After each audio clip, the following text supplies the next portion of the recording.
Hello students, welcome to the amazing platform of Physics Wala. Welcome to the Arjuna NEET Fast Track Batch my dear students. हम thermodynamics कर रहे थे. First lecture हमने कर लिया है थर्मोडायनेमिक्स का, जहां पर हम थर्मोडायनेमिक्स की लैंग्वेज को समझने की कोशिश कर रहे थे, राइट? यस. तो बेटा कल हमने ना बहुत सारी चीजें समझ ली हैं, पढ़ ली हैं. तो अब हम उन्हीं चीजों को थोड़ा सा और डिटेल में डिस्कस करेंगे.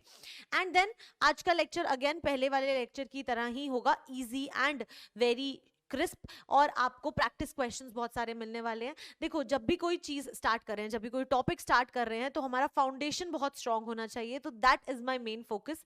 ठीक है, तो आई होप आप सभी मेरी तरह एक्साइटेड हैं, फुल ऑफ पॉजिटिव एनर्जी हैं, क्योंकि अब हम लेक्चर स्टार्ट करेंगे. तो आज हम क्या पढ़ने वाले हैं?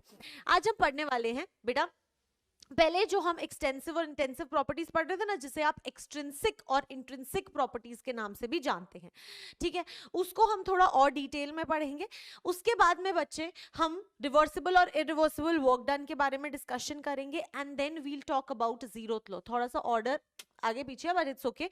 दीज आर द टॉपिक्स जो हम आज पढ़ने वाले हैं. ठीक है, यस, आई होप आप सभी मैम के साथ सुपर एक्साइटेड हैं एंड सारी चीजें अच्छे से समझ लेंगे. ठीक है, यस. तो चलो यार स्टार्ट करते हैं. पहले ना हम थोड़ा सा रिवीजन करने की कोशिश करते हैं. ठीक है, ओके.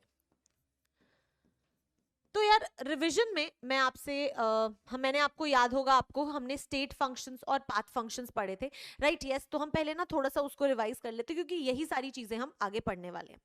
अब बेसिकली होता क्या है कि आपके पास में, जैसे मान लो आपके पास में कोई एक बॉडी है, कोई एक सिस्टम है जिसका स्टेट 1 है. ठीक है, जो किस में है? स्टेट 1 में है. याद है हमने जब गैस की बात करी थी, तो हमने एक स्टेट डिफाइन की थी, एक पर्टिकुलर प्रेशर, लेट अस से P1, वॉल्यूम V1, लेट से T1 टेम्परेचर हो गया. तो ऐसे कुछ कुछ प्रॉपर्टीज थी, और हमने कहा था कि ये जो है ये इसकी पहली स्टेट है, this is it's first state. ठीक है, उसके बाद में बेटा मान लो कुछ प्रोसेस हुआ, और उसके बाद में वही सिस्टम जो है अब अपनी स्टेट 2 में आ गया. स्टेट 2 में कैसे आएगा? हो सकता है कि उसके प्रेशर की वैल्यूज बदल जाए, लेट अस से P2 हो गया, लेट अस से उसकी वॉल्यूम V2 हो गई, लेट अस से उसका टेम्परेचर T2 हो गया. ठीक है, यस. इनमें से अगर कोई एक भी चीज बदल जाती है तो अलग स्टेट आ जाती है. ठीक है, यस, इतना हमें समझ आ गया.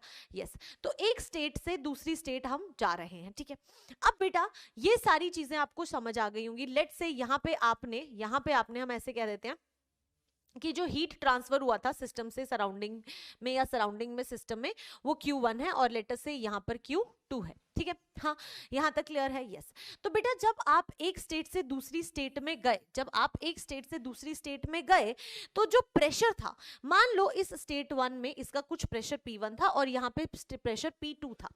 तो ये किस रास्ते से, किस तरह से, किस प्रोसेस से, कैसे P1 से P2 तक, स्टेट 1 से स्टेट 2 तक आया, उससे थोड़ी प्रेशर को कोई फर्क पड़ेगा. याद करो वो एग्जाम्पल, जब मैम दिल्ली से अपने घर राजस्थान गई थी, तो मैम कैसे भी जाएं, टेम्परेचर पे या प्रेशर पे कोई फर्क थोड़ी पड़ रहा था, है ना? उन पे तो फर्क नहीं पड़ रहा था. यस. तो बेटा वो जो है ये आपके क्या हो गए? ये आपके ना स्टेट फंक्शंस हो गए. स्टेट फंक्शंस जो होते हैं वो आप कौन से रास्ते से जा रहे होते हो उस पर डिपेंड नहीं करते हैं. ठीक है, तो आई होप स्टेट फंक्शन समझ आया होगा. अब समझो आगे.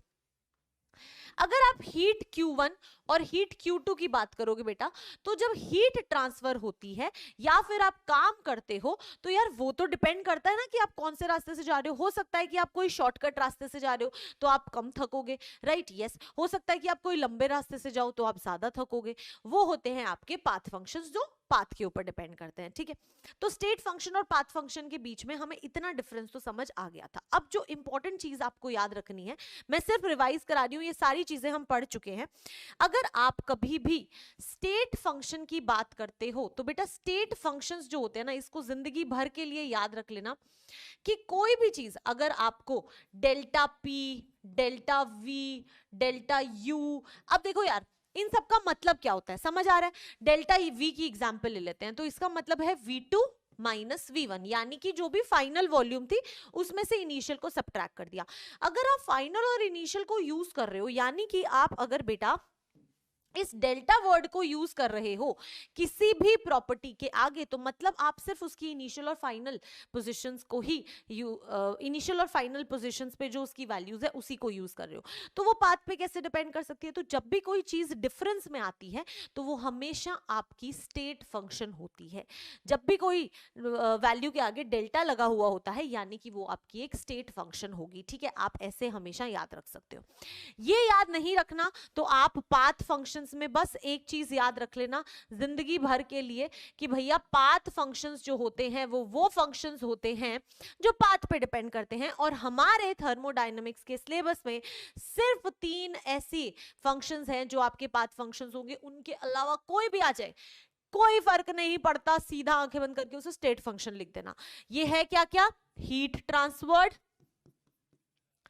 ठीक है, जिसको मैम क्यू से रिप्रेजेंट कर रही थी, वर्क डन जिसको हम W से रिप्रेजेंट कर रहे थे, और बेटा हीट कैपेसिटी। ठीक है, हीट कैपेसिटी अभी पढ़ना है हमें। हीट कैपेसिटी जो होता है वो C से रिप्रेजेंट किया जाता है, जिसको मैम आपको अभी पढ़ाएंगे। ठीक है, तो करना क्या है, ये 3 एग्जाम्पल याद रखने हैं। उसके बाद में कोई भी क्वेश्चन आए, मान लो क्वेश्चन आ गया बताओ इनमें से कौन सा पाथ फंक्शन है, तो देख लो इन तीनों में से कौन सा है, एक होगा वो ऑप्शन टिक कर देना। हो सकता है ये आ जाए कि इनमें से कौन सा पाथ फंक्शन नहीं है, तो आप क्या देखोगे, 4 ऑप्शन होंगे, तीनों होंगे, एक और कोई और होगा जो स्टेट फंक्शन होगा, उसको टिक करना क्योंकि वो पाथ फंक्शन नहीं होगा। ऐसे घुमा फिरा के क्वेश्चन आएंगे, बट आपको क्या याद रखना है, आपको बिल्कुल टेंशन नहीं लेनी, ये 3 होने चाहिए, बस खत्म। रिवाइज हो चुका है, बिल्कुल, बहुत बढ़िया। अब बेटा इसके बाद में जब हमने स्टेट फंक्शन और पाथ फंक्शन को रिवाइज कर लिया तो थोड़ा सा इंट्रिंसिक और एक्सट्रिंसिक प्रॉपर्टी, या फिर बेटा इसको एक्सटेंसिव भी बोलते हैं, कभी कभी टेंशन में नहीं आना है, इसे एक्सटेंसिव और इसे इंटेंसिव भी बोलते हैं। तो जो भी शब्द यूज कर ले कोई दिक्कत नहीं आनी चाहिए। ठीक है, ये सबको याद है कि मैम एक्सटेंसिव प्रॉपर्टीज, वो देखो एक्सटेंसिव और इंटेंसिव और स्टेट फंक्शंस और पाथ फंक्शंस, ये जो है ना ये बहुत ही इंपॉर्टेंट टॉपिक है, इनसे बहुत बार क्वेश्चन आता है, इसलिए इस पे इतना स्ट्रेस किया जा रहा है। तो जब कोई टॉपिक पे हम बहुत ज्यादा स्ट्रेस कर रहे हैं तो समझ लीजिएगा कि यहाँ पर घोटाला होने वाला है, यहाँ से क्वेश्चन आने वाला है। ठीक है, तो ये बहुत इंपॉर्टेंट है। अब अगर आप एक्सटेंसिव प्रॉपर्टीज की बात करोगे तो आपको होगी कि मैम जो अमाउंट पे डिपेंड करती है, जो मास पे डिपेंड करती है, वो होती है एक्सटेंसिव प्रॉपर्टीज। इंटेंसिव प्रॉपर्टीज वो होती हैं जो अमाउंट पे डिपेंड नहीं करती हैं। अगर मैम आप एग्जांपल देना चाहोगे तो एक्सटेंसिव प्रॉपर्टीज के एग्जांपल्स हो सकते हैं मोल, मास,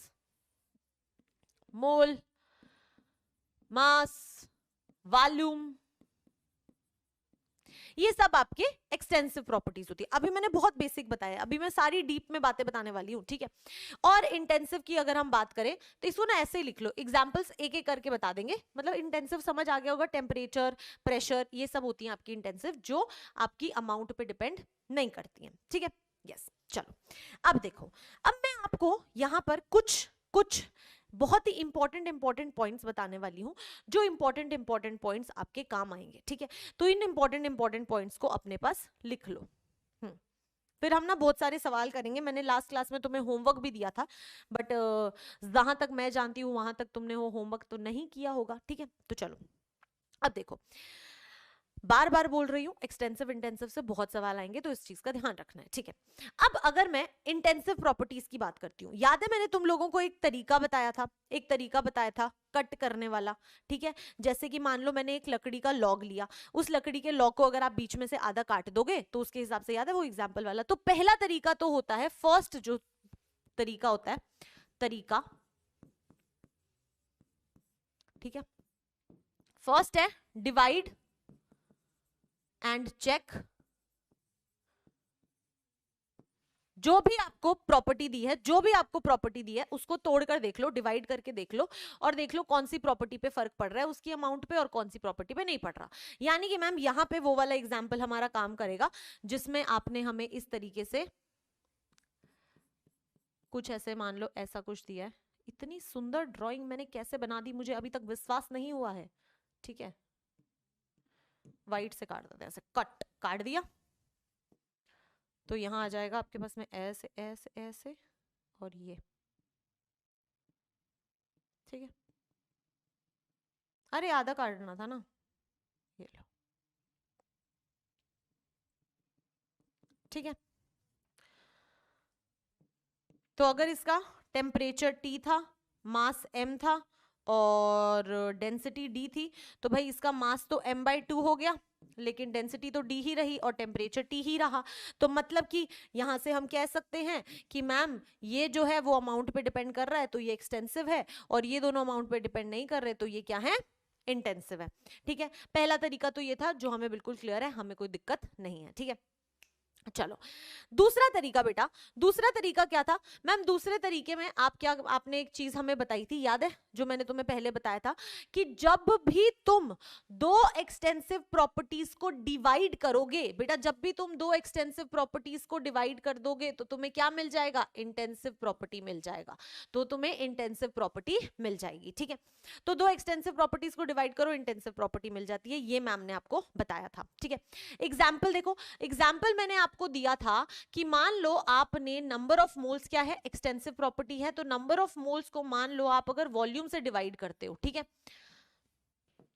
तो ये क्या है, एक्सटेंसिव, ये क्या है, एक्सटेंसिव, अमाउंट पे डिपेंड करती है।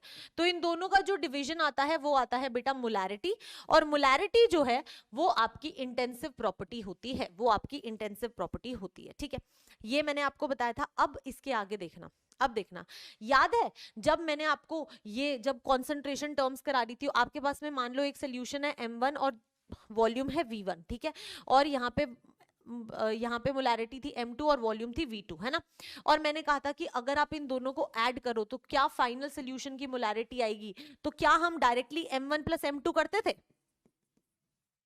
नहीं करते थे। मैंने कहा था कि आप मोलैरिटीज को डायरेक्टली ऐड नहीं कर सकते। अब जानो हम मोलैरिटीज को डायरेक्टली ऐड क्यों नहीं कर सकते। बेटा आप ना जो इंटेंसिव प्रॉपर्टीज होती हैं उनको डायरेक्टली ऐड नहीं कर सकते, लेकिन जो एक्सटेंसिव प्रॉपर्टीज होती हैं जो अमाउंट पे डिपेंड करती हैं उनको डायरेक्टली ऐड कर सकते हो। तो यानी कि यहां से आपके पास में एक बहुत इंपॉर्टेंट पॉइंट आया, that intensive properties cannot be added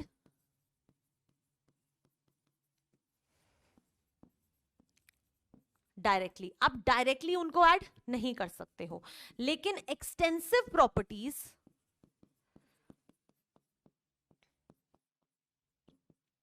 can be added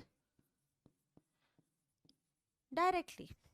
अब समझना, अब समझना, इसी के आगे समझा दूंगी, इसी के आगे समझा दूंगी। ठीक है, मैंने कहा था कि आप ऐसा नहीं कर सकते, सीधा मोलैरिटीज को ऐड नहीं कर सकते, लेकिन फिर मैंने कहा था कि आप नंबर ऑफ मोल्स को निकाल के उनको ऐड कर सकते हो, राइट। नंबर ऑफ मोल्स यानी कि m1 into v1 plus m2 into v2, और फिर डिवाइड किससे करते थे, v1 प्लस v2 से।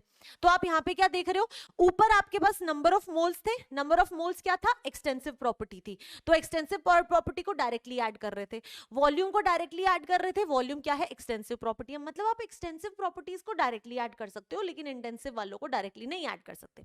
एग्जाम्पल लो, मान लो कि आपके पास में एक मान लो मैंने एक बहुत ही गर्म सा वो लाया, लेट्स से बहुत ही गर्म पानी का एक बाउल में लेके आई, एंड लेट्स से उसका टेम्परेचर जो है वो 100 डिग्री सेल्सियस है, ठीक है।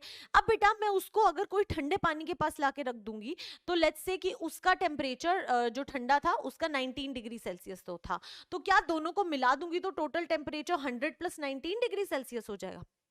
नहीं मैम, नहीं, ऐसा तो नहीं होगा, है ना। तो बेटा टेम्परेचर जो होता है वो इंटेंसिव प्रॉपर्टी है, और इसीलिए आप उसको डायरेक्टली ऐड नहीं कर सकते, है ना। तो आप ऐसे सोच सकते हो कि क्या मैं इन दोनों चीजों को एक साथ ऐड कर दूं तो मेरे को पूरी टोटल वैल्यू मिलेगी, सम कर पा रहा हूं, अगर नहीं कर पा रहा तो वो इंटेंसिव है, और अगर कर पा रहे हो तो वो एक्सटेंसिव है। ऐसे कर सकते हो आप, ठीक है। तो दूसरा तरीका ये है कि आप इन दोनों चीजों को यूज करके फाइंड आउट कर सकते हो, ठीक है। यहां तक क्लियर है, यहां तक क्लियर है। इसके बाद में बेटा कुछ चीजें हैं जो आपको पॉइंटर्स हैं जो आपको याद रखने हैं, वो पॉइंटर्स क्या हैं उनको देख लो, ठीक है। इसको लिख लो पहले, ठीक है। अब देखो पॉइंटर्स, अब हम पॉइंटर्स की बात करते हैं। अब वो पॉइंटर्स क्या हैं कि हम कैसे, मतलब ये कुछ पॉइंट्स हैं जिससे आप जज कर सकते हो, नहीं तो आपको ध्यान रखना ही पड़ेगा, बट कुछ पॉइंट्स हैं जो आप जिनसे आप इनको जज कर सकते हो। पहला पॉइंट है बेटा, अगर मैंने आपको बोला कि एक टेम्परेचर जो होता है वो एक इंटेंसिव प्रॉपर्टी होती है, तो यार टेम्परेचर अगर इंटेंसिव प्रॉपर्टी है तो बॉइलिंग पॉइंट क्या होता है, एक टेम्परेचर होता है, मेल्टिंग पॉइंट क्या होता है, एक टेम्परेचर होता है, राइट। तो यानी कि सारे के सारे boiling points, all types of temperatures, boiling point, melting point, ये पॉइंट, वो पॉइंट, जितने भी पॉइंट्स हैं वो सब क्या होंगे बेटा आपके इंटेंसिव होंगे, क्योंकि वो टेम्परेचर्स ही तो हैं। तो यानी कि हम कह सकते हैं that boiling points, melting points etcetera जितने भी होते हैं दे ऑल आर इंटेंसिव। ठीक है, उनको आप डायरेक्टली ऐड नहीं कर सकते हो। आप सोच लो, अगर आपने दो अलग अलग बॉइलिंग पॉइंट की चीजों को लाके रख दिया और क्या आप उनको ऐड कर दोगे तो उनका बॉइलिंग पॉइंट ऐड हो जाता है? नहीं, राइट, यस। तो पहली चीज तो ये ध्यान रखनी है। दूसरा बेटा, दूसरा पॉइंट क्या हो सकता है, अब ध्यान से सोचो, ध्यान से सोचना कि ये जो डिफरेंट टाइप्स ऑफ आपकी एनर्जीज होती हैं, जैसे कि आपकी इंटरनल एनर्जी होती है या फिर आपकी गिब्स फ्री। इंटरनल एनर्जी क्या होती है? बॉडी सिस्टम, सिस्टम के अंदर की एनर्जी होती है इंटरनल एनर्जी, है ना। हाँ, अब सोचो, अगर मेरे सिस्टम के अंदर की एनर्जी की बात कर रहे हैं हम, अगर सिस्टम को मैं बढ़ा दूं, अगर मैं सिस्टम को बढ़ा दूं तो क्या उसके अंदर की एनर्जीज भी बढ़ जाएंगी? ऑब्वियसली बढ़ेंगी। आप क्या, सिस्टम पहले इतना था तो उसकी इंटरनल एनर्जी थोड़ी थी, अब आपने ज्यादा बड़ा सिस्टम ले लिया तो उसके अंदर और पार्टिकल्स आएंगे जिनकी और सारी एनर्जीज होंगी। यानी कि मैम इंटरनल एनर्जी जो होती है वो अमाउंट पे डिपेंड करती है ना। तो जितनी भी टाइप ऑफ एनर्जीज होती हैं वो सारी की सारी आपकी क्या होती हैं बेटा? एक्सटेंसिव होती हैं, वो अमाउंट पे डिपेंड करती है। और आपको सिर्फ एक एग्जांपल याद रखना है, जैसे आपको टेम्परेचर में सिर्फ एक टेम्परेचर याद रखना था, बाकी के सारे तरह के टेम्परेचर्स इंटेंसिव होते हैं, समझ आ गया। वैसे ही आप सिर्फ एक इंटरनल एनर्जी याद रख लो, उसके अलावा आप कह सकते हो सारी एनर्जीज जो होंगी वो क्या होंगी? हमारी एक्सटेंसिव होंगी। ठीक है, यस। तो all forms of energies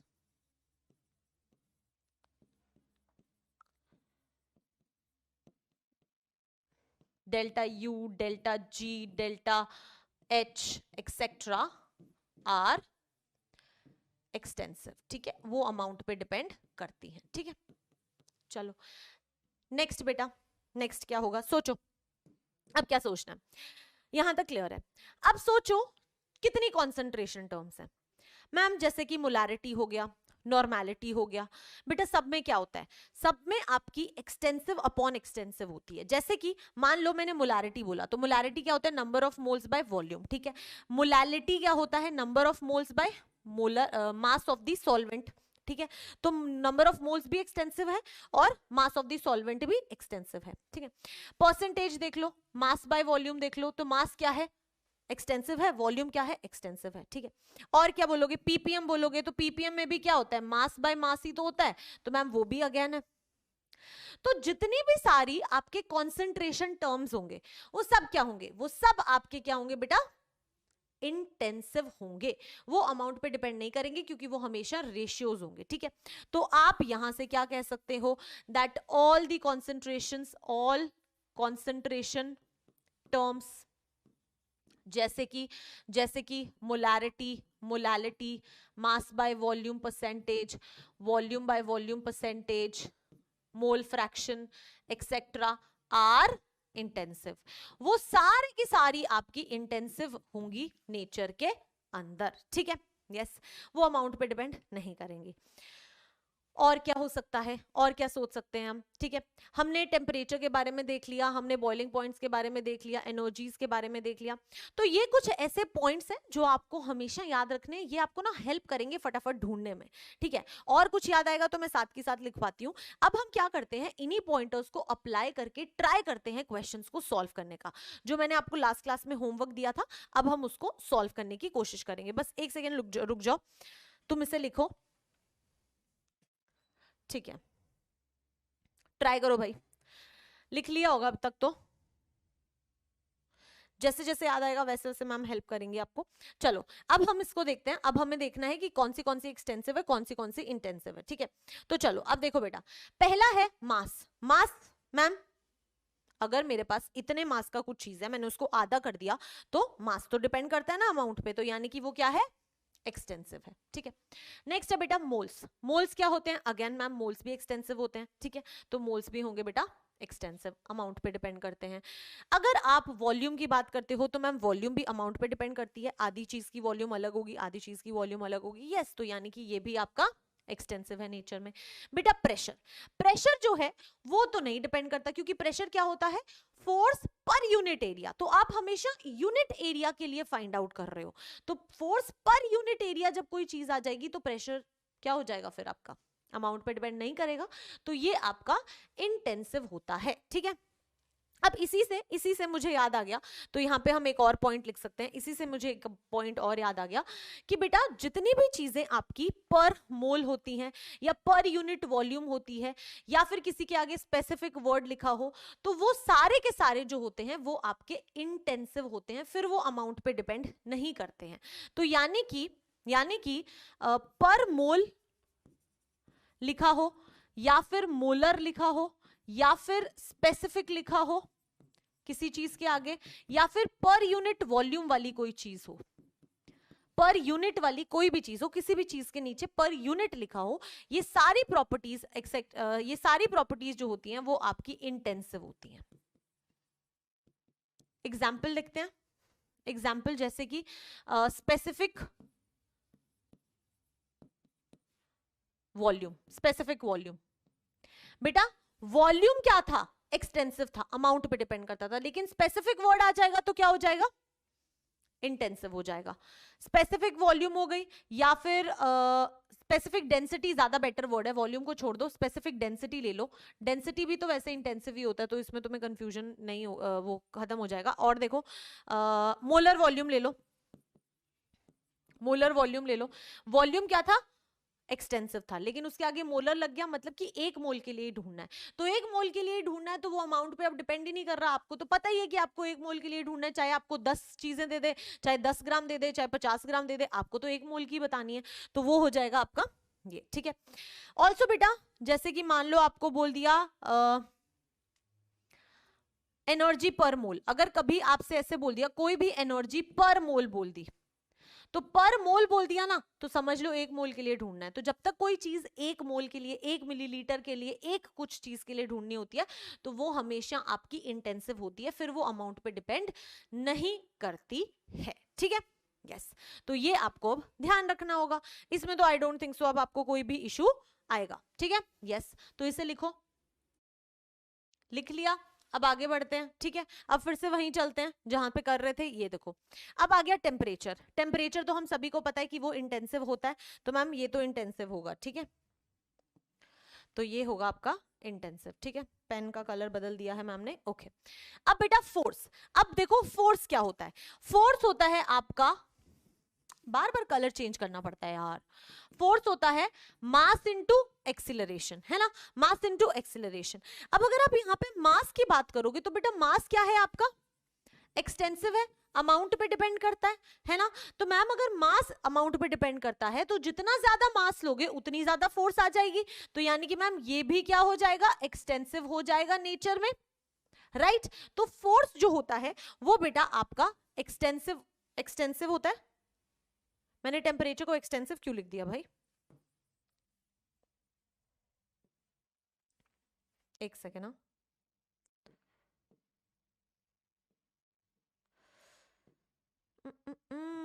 just a second. ठीक है, ये नहीं होगा, ये मैंने टिक गलत कर दिया, यहां आएगा। ठीक है, तो टेम्परेचर जो है वो आपका क्या होता है, इंटेंसिव होता है, लेकिन फोर्स जो होगा वो आपका क्या होगा बेटा, एक्सटेंसिव होगा, क्योंकि वो मास पे डिपेंड करता है। तो मैम वो जो होगा वो हमारा एक्सटेंसिव होगा। ठीक है, यहां तक कोई दिक्कत नहीं है। अब देखो प्रेशर पे आओ, मैं प्रेशर समझाऊंगी तुम्हें। प्रेशर क्या होता है, pressure is force per unit area, force per unit area. एक यूनिट एरिया पे कितनी फोर्स लग रही है आपको वो बताना है। एक यूनिट एरिया पे जब तक पर यूनिट आ जाता है ना, तो फिर वो प्रेशर हो जाता है, फिर वो क्या हो जाता है, इंटेंसिव हो जाता है। ठीक है, जब आपको एक पर्टिकुलर पॉइंट यूनिट एरिया में कोई चीज फाइंड आउट करनी है, तो फिर ये जो होगा वो आपका क्या हो जाएगा, इंटेंसिव हो जाएगा। ठीक है, अब आते हैं बेटा कॉन्सेंट्रेशन टर्म्स पे। कॉन्सेंट्रेशन टर्म्स देखो इधर, मोलैरिटी, मोलैरिटी आपको दिख रहा है क्या होता है, moles per litre, sorry moles per unit volume इन लीटर्स। तो ये क्या होगा बेटा, दो एक्सटेंसिव प्रॉपर्टीज का रेशियो है, तो यानी कि ये हो जाएगा इंटेंसिव। सिमिलरली मोलैलिटी, मोलैलिटी क्या होता है, मोल्स और मास केजी के अंदर, ये भी इंटेंसिव होगा। Similarly percentage by mass, mass by mass percentage होगा। Volume percentage, mass by volume, ये भी दो एक्सटेंसिव प्रॉपर्टीज हैं, राइट। तो सारे कॉन्सेंट्रेशन टर्म्स जो हैं धीरे धीरे आप देखोगे कि सारे के सारे जो हैं वो क्या हैं, आपके इंटेंसिव हैं, इंटेंसिव हैं। अब एक जो इंपॉर्टेंट है वो है बेटा मोलर मास। अब आप कहोगे मैम मोलर मास जो है वो मैम आपने इंटेंसिव क्यों लिखा? मैम मोलर मास तो मास है ना, फिर वो तो एक्सटेंसिव होना चाहिए। हाँ, लेकिन उसके आगे मोलर वर्ड आ गया ना। मोलर का मतलब हो गया एक मोल के लिए बताना है, चाहे कितना भी मास दे दो, कितना भी अमाउंट दे दो, तुम्हें उसका एक ही मोल का मास बताना है, तो वो हमेशा फिर क्या होगा, इंटेंसिव होगा, क्योंकि उसके आगे मोलर वर्ड लग गया। ठीक है, ये चीजें ध्यान रखनी है, बस छोटी छोटी चीजें ध्यान रखनी है। ठीक है, लिख लो इसको।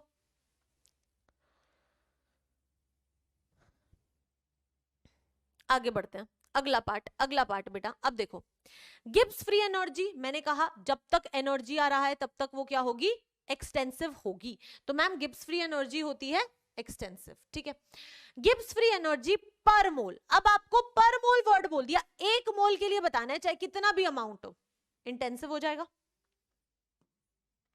इंटरनल एनर्जी, देखो Gibbs free energy delta G से दिया जाता है, इंटरनल एनर्जी डेल्टा यू होगा बेटा, और ये आपकी एक्सटेंसिव होगी, ये अमाउंट पे डिपेंड करेगी। ठीक है, लेकिन अगर इंटरनल एनर्जी पर मोल दे दिया तो इंटेंसिव हो जाएगी। ठीक है, हीट कैपेसिटी, हीट कैपेसिटी जो होती है बेटा वो अमाउंट पे डिपेंड करती है। अभी तक हमने पढ़ी नहीं है हीट कैपेसिटी, तो तुम्हें इतना समझ नहीं आएगा, लेकिन जब मैं हीट कैपेसिटी पढ़ाऊंगी तो मैं तुम्हें समझा दूंगी कि हीट कैपेसिटी जो होती है वो अमाउंट पे डिपेंड करती है, और क्योंकि वो अमाउंट पे डिपेंड करती है तो वो आपकी एक्सटेंसिव होगी। Molar heat capacity, molar heat capacity मतलब मैम एक मोल की बतानी है, जब आपने मोलर वर्ड लगा दिया तो हमें पता ही है, सीधा इसको इंटेंसिव कर देंगे। स्पेसिफिक हीट कैपेसिटी, मैंने बोला था specific gravity, specific heat capacity, कुछ भी स्पेसिफिक आ गया यानी कि वो आपकी एक इंटेंसिव प्रॉपर्टी हो जाएगी। ठीक है, क्लियर है यहां तक? चलो बहुत बढ़िया, आगे देखते हैं। नेक्स्ट है बेटा आपके पास में पॉइंट्स, पॉइंट्स यानी कि boiling point, freezing point, equilibrium constant, resistivity या फिर स्पेसिफिक रेजिस्टेंस, ये सब देखो बेटा। अगेन आपको पता है कि मैम टेम्परेचर्स हैं, सब हैं, तो ये सब क्या होंगे बेटा, इंटेंसिव होंगे। अगर कभी कोई कांस्टेंट की बात कर दे तो बेटा क्या कांस्टेंट कभी कोई अमाउंट पे डिपेंड करता है? जैसे कि आपका इक्विलिब्रियम कांस्टेंट हो गया, या फिर आपका एसिड डिसोसिएशन कांस्टेंट हो गया, या फिर आपका केबी हो गया, ये जो सारे कांस्टेंट्स होते हैं ना, ये सारे आपके इंटेंसिव होते हैं, क्योंकि ये थोड़ी अमाउंट पे डिपेंड करते हैं, इनकी वैल्यू तो फिक्स होती है, राइट। यस, ये अमाउंट पे नहीं डिपेंड करते, तो ये आपके इंटेंसिव हो गए। ठीक है, यस, तो कर लेंगे ये सारे भी, अब कोई दिक्कत नहीं है। चलो बहुत बढ़िया बेटा, तो ये आपका इस तरीके से पूरा का पूरा इंटेंसिव एक्सटेंसिव जो है वो हो गया। अब बेटा ये सुनने में बहुत आसान लग रहा है, लेकिन जब सवाल आते हैं ना तो दिमाग एकदम घूम जाता है, तो इसीलिए कोशिश करनी है कि सारे के सारे खुद से करने की कोशिश कर लो प्लीज। तो 2 मिनट बैठ के ये सारे पहले लिखना और फिर खुद से ट्राई कर लेना। ठीक है, क्वेश्चन तो मैं कराऊंगी, don't worry, we'll do a lot of questions, तो फिर आपको उसमें कोई दिक्कत नहीं रहेगी। ओके, अब बेटा इसके बाद में हम क्या करने वाले हैं, नाउ वी विल बी, एक बहुत ही छोटी सी और इंपॉर्टेंट सी चीज मुझे आपसे पूछनी थी, मतलब एक नॉर्मल सी चीज है, बस आपके समझने के लिए इंपॉर्टेंट है ये। मुझे एक बात बताओ बेटा, जब भी आप इंटरनल एनर्जी की बात करते हो, ठीक है, मान लो कि मेरी कुछ इंटरनल एनर्जी है, ठीक है, हम कहते हैं कि इंटरनल एनर्जी जो होती है वो एनर्जी होती है जो सिस्टम के अंदर होती है, सिस्टम के बाहर क्या हो रहा है उस पे इंटरनल एनर्जी का उससे कोई लेना देना नहीं है। इंटरनल एनर्जी जो होती है वो एक स्टेट फंक्शन होती है, वो पाथ पे भी नहीं डिपेंड करती है। ठीक है, यहां तक मैंने समझ लिया। अब मानो एग्जाम्पल है कि मैं ऐसे खड़ी हूं, ठीक है, मेरी कुछ U1 इंटरनल एनर्जी है, लेट अस से 50 जूल्स है मेरी इंटरनल एनर्जी। ठीक है, मुझे मेरी फ्रेंड भगा के लेके गई, अब मैं उसके साथ भाग रही हूँ, फुल तेज भाग रही हूँ, तो भैया मेरी कुछ काइनेटिक एनर्जी होगी, मैं भागूंगी तो मेरी कुछ एनर्जी होगी, है ना। हाँ, तो यार मेरी इंटरनल एनर्जी 50 जूल्स थी और मेरी फ्रेंड मुझे भगा कर लेकर गई, तो वो मेरी काइनेटिक एनर्जी थी 50 जूल्स की। ठीक है, तो मुझे एक बात बताओ कि जब मैं रुकूंगी तो मेरी काइनेटिक एनर्जी, तो मेरी इंटरनल एनर्जी कितनी होगी? क्या वो 100 जूल्स के इक्वल होगी? अगर मेरी एनर्जी इतनी है और मैं kinetic energy that is equal to 50 joules के हिसाब से भाग रही हूं, this is me smiling, as always, ठीक है। यहां से मेरी फ्रेंड मुझको भगा के लेके गई, तो जब हम दोनों भागे तो यहां पे हमारी काइनेटिक एनर्जी 50 जूल्स थी, ठीक है। तो अब मैं आपसे पूछना चाहती हूं कि जब मैं यहां पे आके फिर से खड़ी होंगी, अब क्या है ना, मैं थक गई हूं थोड़ा, मैंने थोड़ा भाग लिया ना, तो मैं थक गई हूं। अब मेरी इंटरनल एनर्जी बताओ, ये जो मेरी 50 जूल्स काइनेटिक एनर्जी थी, यहां से मेरी जो इंटरनल एनर्जी होगी, क्या वो 100 जूल्स के इक्वल होगी या नहीं? बस इतना सा सोच के बताना है, जो मैं समझाना चाहती हूँ वो कॉन्सेप्ट, ठीक है। अगर आप लोग कह रहे हैं कि यस मैम आपकी 100 जूल्स होगी, तो आप बिल्कुल सही हैं, एंड आई एम सॉरी, आप बिल्कुल गलत भी हैं, ठीक है। यस, क्योंकि बेटा इंटरनल एनर्जी के ऊपर बाहर आपकी काइनेटिक एनर्जी कितनी है उससे फर्क नहीं पड़ता। आपके अंदर के पार्टिकल्स की जो इंटरनल एनर्जीज हैं, जो अंदर काइनेटिक एनर्जी है, पोटेंशियल एनर्जी है, वो सब जो है बेटा, उन सब की एनर्जीज का सम होता है इंटरनल एनर्जी। इंटरनल एनर्जी बाहर की काइनेटिक एनर्जी के साथ नहीं होती। अगर आप मानोगे मैं किसी और एनर्जी के बारे में इंफॉर्मेशन नहीं दे रही, तो मेरी इंटरनल एनर्जी अभी भी 50 जूल्स ही रहेगी, एज लॉन्ग एज मेरे अंदर की एनर्जीज में चेंज नहीं आ रहा। अगर आपको कभी क्वेश्चन में अंदर की चेंज दी हुई है, तो आप उसके अकॉर्डिंग इंटरनल एनर्जी को चेंज करेंगे, लेकिन अगर कोई आउटसाइड एनर्जीज आपको दी हैं, तो वो इंटरनल एनर्जी को कोई अफेक्ट नहीं करेंगी, वो उसकी इंटरनल एनर्जी में ऐड नहीं हो सकती हैं, ठीक है। दिस इज समथिंग जो आपको बहुत अच्छे से क्लियर होना चाहिए। आई होप यहां तक आपको क्लियर है। अगर आप ये डायग्राम, और इतना खूबसूरत डायग्राम जो मैंने बनाया है, अगर आप ये बनाना चाहते हैं तो आप बना लीजिए, नहीं तो आप अपनी लैंग्वेज में लिख लीजिए, चलेगा, ठीक है। यस, चलो ओके। अब बेटा हमने लास्ट क्लास में, आई थिंक आप सभी को याद होगा कि वर्क डन कैलकुलेट किया था। कैसे वर्क डन कैलकुलेट किया था? जब हमने एक बहुत ही ज्यादा, एक V1 वॉल्यूम से जब V2 वॉल्यूम का चेंज आया था, तो हमने वर्क डन कैलकुलेट किया था, और वो एक्सप्रेशन क्या था? Work done was given by P minus P delta V, ठीक है। यस, आई थिंक ये सभी को एक्सप्रेशन याद होगा। बेटा यहां पर था क्या? Ma'am this was equal to minus P V2 minus V1, right? Yes. तो बेटा यहां पे जो एक बहुत इंपॉर्टेंट चीज थी, वो ये थी कि जो वॉल्यूम चेंज था वो बहुत ज्यादा था, लार्ज चेंज था, तो हमने ये फॉर्मूला यूज किया था। बट अब होता क्या है कि यार थर्मोडायनेमिक्स हम स्टडी कर रहे हैं, अब हम 11th में आ गए हैं, तो हम बहुत ही ज्यादा स्मॉल वॉल्यूम चेंजेस के लिए भी वर्क डन कैलकुलेट कर सकते हैं। और अगर हमें बहुत ही स्मॉल डीवी चेंज के लिए वर्क डन कैलकुलेट करना है, तो DW वर्क डन हमें कैलकुलेट करना पड़ेगा। और वो हम कैसे कैलकुलेट कर सकते हैं? अगर हम इसे इंटीग्रेट करते हैं। तो अब हम टॉपिक लिख सकते हैं एज स्मॉल वर्क डन, या फिर लिख लो work done for small DV change will be given by, कैसे दिया जाएगा? क्या फॉर्मूला हो जाएगा? बेटा बस इसको इंटीग्रेट कर दो, इंटीग्रेशन। अब स्मॉल डीवी चेंज के लिए बहुत छोटा सा DW वर्क डन आएगा, this will be equal to integration PdV, right? Yes. तो इस तरीके से हम इंटीग्रेट करेंगे, जहां पर यहां पर बेटा आपकी लिमिट्स पुट होंगी, राइट? यस। तो ये होता है एक स्मॉल वॉल्यूम चेंज के लिए आप कैसे वर्क डन कैलकुलेट करते हैं, ठीक है। अब आपको बहुत छोटे छोटे changes over a long limits आपको दे दें कि यार इतनी वॉल्यूम से इतनी वॉल्यूम तक small small small small changes कितने हैं वो बता दो, तो हम उसको इंटीग्रेट करके कैलकुलेट कर सकते हैं, ठीक है। यस। तो ये दो फॉर्मूलाज जो होते हैं वो हम यूज करते हैं। ओके, मैम ने यहाँ पे नेगेटिव लगाना भूल गए हैं, ये रहा। अब ठीक है, ठीक है, हाँ ठीक है। तो ये आपका फॉर्मूला हो जाएगा, इस तरीके से आपको कैलकुलेशन करना होगा। इजी है, बहुत बढ़िया। बस आपको सिर्फ इतना ध्यान रखना है कि फॉर्मूला कौन सा यूज करना है, ठीक है। अगर बहुत लार्ज वॉल्यूम चेंजेस है तो हम ये यूज कर सकते हैं, ठीक है। मैं आपको सिखा भी दूंगी, डोंट वरी। परफेक्ट। अब कुछ क्वेश्चन प्रैक्टिस करते हैं, फिर हमें और ज्यादा क्लियर होगी ये सब चीजें। तो चलिए आगे बढ़ते हैं। अब देखो बेटा, क्वेश्चन कहता है, ध्यान से इस क्वेश्चन को पढ़ना, इसी तरीके से क्वेश्चंस में हमें अप्लाई करना है।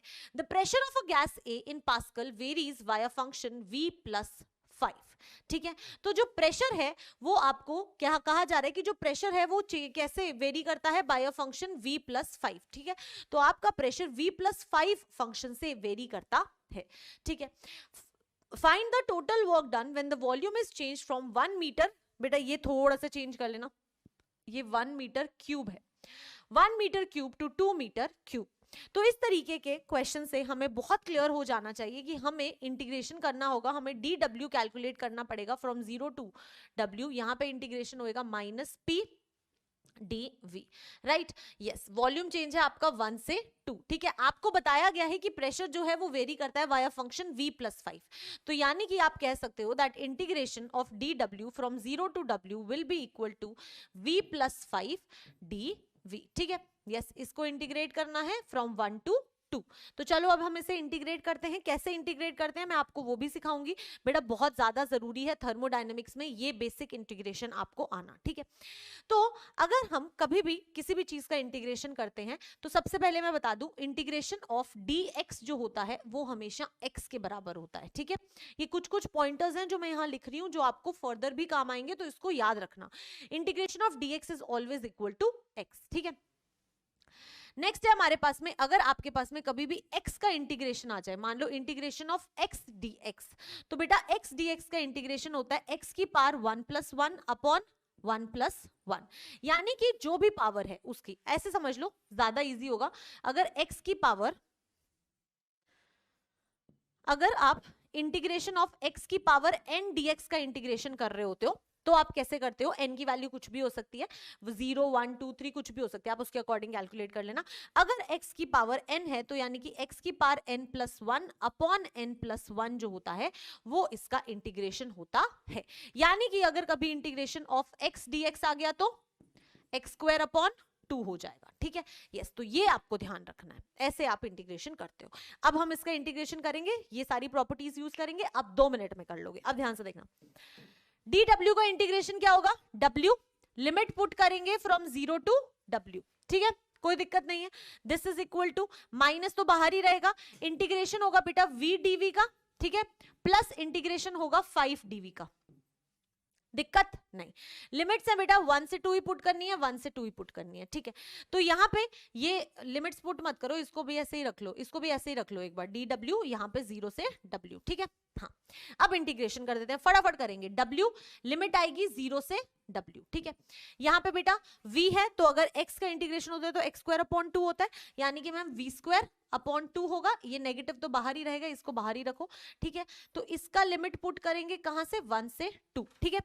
प्लस बेटा 5 के साथ में x की पावर 0 है मान लो, तो 0 प्लस 1 अपॉन 0 प्लस 1, तो एक v आ सकता है, जैसे x आता था वैसे यहाँ पे आ जाएगा 5v, ठीक है। क्या आ गया बेटा, 5v, ठीक है, कोई दिक्कत नहीं है। 5v जो है इसको ऐसा लिख सकते हो, 5 कांस्टेंट है आपका और ये v आ जाएगा, और ये आपको 1 से 2 लिमिट्स आपने ऐसे पुट कर दी, ठीक है। यस, तो अब हम इसको सॉल्व कर लेंगे, परफेक्ट है। तो बेटा अपर लिमिट हमेशा माइनस लोअर लिमिट होता है, यानी कि w minus 0 will be equal to, यहां पे है नेगेटिव तो पूरा का पूरा आपको लगाना ही है, तो 2 का स्क्वायर अपॉन 2 माइनस 1 का स्क्वायर अपॉन 2, ठीक है। तो नेगेटिव तो बाहर आएगा ही, फिर 2 का स्क्वायर अपॉन 2 माइनस 1 का स्क्वायर अपॉन 2, ठीक है। ये हमने पहली लिमिट लगाई, प्लस 5 तो बाहर आएगा, उसके बाद में बेटा क्या है, 2 है, तो 2 माइनस 1, तो ये आ जाएगा 2 माइनस 1, ठीक है, इस पूरे के पावर में। तो w जो है वो किसके बराबर आ गया आपका, नेगेटिव बाहर आएगा 4, अच्छा ऐसे काट लो ना, 2 से 2 गया तो ये आ गया 2 माइनस 1 अपॉन 2, कोई दिक्कत। अगर हम इसमें से इसको बाहर भी ले लें, अगर कंफ्यूज हो रहे हो ना तो इसको बाहर ले लो, जो कांस्टेंट चीज होती है उसको बाहर लेना होता है, नेगेटिव ले लो, 1/2 बाहर ले लो, और ये इतने में लिमिट पुट होती है, ठीक है, परफेक्ट। तो यानी कि मैम 1/2 अगर हमने बाहर भी ले लिया तो ये हो जाएगा आपका 1 का स्क्वायर, पूरा ही कर लो भाई, तुम कंफ्यूज हो जाओगे और फिर सही नहीं लगेगा। तो ये 1/2 बाहर ले लिया हमने, ठीक है। यहाँ पे आ जाएगा 2 का स्क्वायर माइनस 1 का स्क्वायर, ठीक है। यहाँ पे आ जाएगा प्लस 5 2 माइनस 1, ठीक है। यस, चलो आगे क्या हो जाएगा, work done will be equal to minus 1/2 आ जाएगा, ये 4 माइनस 1 कितना होता है, 3 होता है, तो ये आ जाएगा 3, ठीक है। प्लस प्लस ये हो जाएगा 5 इंटू 1, ठीक है, परफेक्ट। W तुम्हें पता मैंने तुम्हारे लिए अभी चाय को मना किया है, देख रहे हो, मैं चाहती हूँ कि तुम अच्छे से पढ़ो। अब तुम्हारी मम्मा भी चाय लेके आना तो मना कर देना, खाना लेके खाना मना कर देना, ठीक है। तो W जो होगा वो हो जाएगा -3/2 प्लस 5, ठीक है, -3/2 प्लस 5 आ गया। अब देखो W वर्क डन कितना आ जाएगा, 5 इंटू 2 10 प्लस 13 -13/2 आ जाएगा। -13/2 जो है वो आपका वर्क डन आ रहा है। ठीक है, इतना समझ आया बेटा, इतना समझ आया। अब मैं आपको यहां से समझाना क्या चाहती थी उस चीज को समझना। मैम वर्क डन जो है ना वो नेगेटिव आ रहा है। अब याद करो बेटा, जब हमने कंप्रेशन और एक्सपेंशन पढ़ा था तो वर्क डन नेगेटिव कब आता था, जब सिस्टम के ऊपर काम होता है तो सिस्टम को कुछ नहीं करना पड़ता तो उसका वर्क डन पॉजिटिव होता है। लेकिन अगर सिस्टम को काम करना पड़े, if the work is done by the system, तो वर्क डन नेगेटिव आता था। और वर्क डन कब नेगेटिव आता था मैम, जब एक्सपेंशन होता था, क्योंकि सिस्टम कब काम करता था, जब एक्सपेंशन होता था। यानी कि ये जो नेगेटिव आ रहा है इससे मुझे इतना समझ आ रहा है कि इट शुड बी एक्सपेंशन। अब समझो, अब जानो क्वेश्चन को देख के कि एक्सपेंशन हो भी रहा है या नहीं। एक्सपेंशन कब होता है, एक्सपेंशन कब होता है बेटा, जब पहले वॉल्यूम कम और बाद में वॉल्यूम ज्यादा हो। अगर आपका V2 V1 से ज्यादा है तो पक्का एक्सपेंशन हो रहा होगा। लेट्स सी क्या हमारा V2 V1 से ज्यादा था। क्वेश्चन में देखो, ये था आपका V1, ये था आपका V2, and yes V2 V1 से ज्यादा था, यानी कि मैम एक्सपेंशन हो रहा था। और अगर एक्सपेंशन हो रहा है तो मतलब वर्क डन नेगेटिव आना चाहिए था, और बिल्कुल हमारा वर्क डन जो है वो नेगेटिव ही आ रहा है। हमारा वर्क डन नेगेटिव ही आ रहा है, यानी कि हमारा वर्क डन बिल्कुल सही आ रहा है। ठीक है, क्लियर? यस। अगर आप यहां पर ध्यान से देखो बेटा, तो ये चीज आपको सबसे ज्यादा इंपॉर्टेंट है समझनी कि कैसे इसे किया जाता है। ठीक है, एक्सपेंशन, कंप्रेशन, हर चीज अंडरस्टैंड करनी चाहिए। तो एक बार इस इंटीग्रेशन को पूरा देख लो, लिख लो, खुद से ट्राई करोगे तो समझ आएगा। ठीक है, तो इसे लिखो बेटा, फिर इसे लिखो, फिर हम आगे बढ़ेंगे। लिख लिया? अब देखो यहां तक तो समझ आ गया, पर अब जो अगला सवाल आना चाहिए हमारे दिमाग में वो ये आना चाहिए कि मैम वर्क डन की यूनिट क्या होगी। एसआई यूनिट सिस्टम जब तक आप यूज कर रहे हो तब तक आपकी यूनिट जो होगी वो जूल्स होगी। ये मैंने आपको स्टेट्स ऑफ मैटर में भी बताया था, ये मैं आपको अब फिर से बता रही हूँ। तो यानी कि मैम इसकी यूनिट जो है, वॉल्यूम की यूनिट देखो क्या यूज किया, मीटर क्यूब। मीटर क्या होता है, एसआई यूनिट सिस्टम। तो अगर एसआई यूनिट सिस्टम है तो मैम इसकी यूनिट होगी जूल्स। ठीक है, बस इतना आपको पता होना चाहिए, क्योंकि वर्क डन भी तो एक फॉर्म ऑफ एनर्जी है, इट इज जूल। नेगेटिव आ रहा है मतलब एक्सपेंशन, और चेक किया तो बिल्कुल एक्सपेंशन ही था, तो बिल्कुल सही चल रहा है। ठीक है, अब कुछ की पॉइंट्स है जो आपको ध्यान में रखने हैं, ये आपने लिख लिया होगा। अब बेटा कई बार आपको एनर्जी जो है वो कैलोरीज में भी आंसर आ सकता है। अगर बेटा आपका कुछ नोट्स हैं, ये आपको याद रखने हैं ये नोट, अगर आपका कभी भी आंसर कैलोरीज में आता है तो आप उसे जूल्स में कैसे कन्वर्ट कर सकते हो। बेटा 1 कैलोरी जो होता है that is equal to 4.2 joules. हमेशा याद रखना, अगर आपको कभी भी कैलोरी को जूल्स में कन्वर्ट करना है तो ये रिलेशन यूज करना है। ठीक है, this is the first relation जो आपको याद होना चाहिए। दूसरा रिलेशन जो है, कई बार आपके वर्क डन की यूनिट जो है वो लीटर एटमॉस्फेयर आएगी। मैं सिखाऊंगी कैसे आएगी, कैसे यूज करना है। अभी के लिए लिख सकते हो दैट 1 लीटर एटमॉस्फेयर जो होता है that is equal to 101.3 joules. ठीक है, तो ये दो रिलेशंस आपको आने चाहिए, कैसे आप इनको इंटर कन्वर्ट कर सकते हो। जहां पे यूज होगा वहां मैम आपको सिखाएंगी, डोंट वरी। अभी आपको सिर्फ ये रिलेशंस पता होने चाहिए। ठीक है, क्लियर है? बहुत बढ़िया, अमेजिंग। इसे भी लिख लो, लिख लिया? तो अब अगला सवाल करते हैं, एक सवाल और करते हैं ताकि और चीजें समझ आए। The pressure of gas A in pascals, आपको इस बार जो प्रेशर का फंक्शन वेरी कर रहा है वो रिलेशन दिया हुआ है, आपको टोटल वर्क डन निकालना है। अब बेटा वॉल्यूम चेंज देखना ध्यान से, अगर आप ध्यान से देखो तो आपका V1 वॉल्यूम जो है वो आपको कहां से कहां तक चेंजेस दिखा रखे हैं। आपको 4, यार ये मीटर क्यूब क्यों नहीं लिखा, दिस इज क्यूब बच्चे, I am so sorry, editing कई बार टाइपिंग में एरर हो जाती है। अब बेटा 4 मीटर क्यूब से आप 2 मीटर क्यूब में जा रहे हो, तो अगर आप यहां पर ध्यान से देखो तो V1 जो है, अगर मैं इसको V1 और इसको V2 कहूं तो मैं कहूंगी V1 जो है वो V2 से ज्यादा है।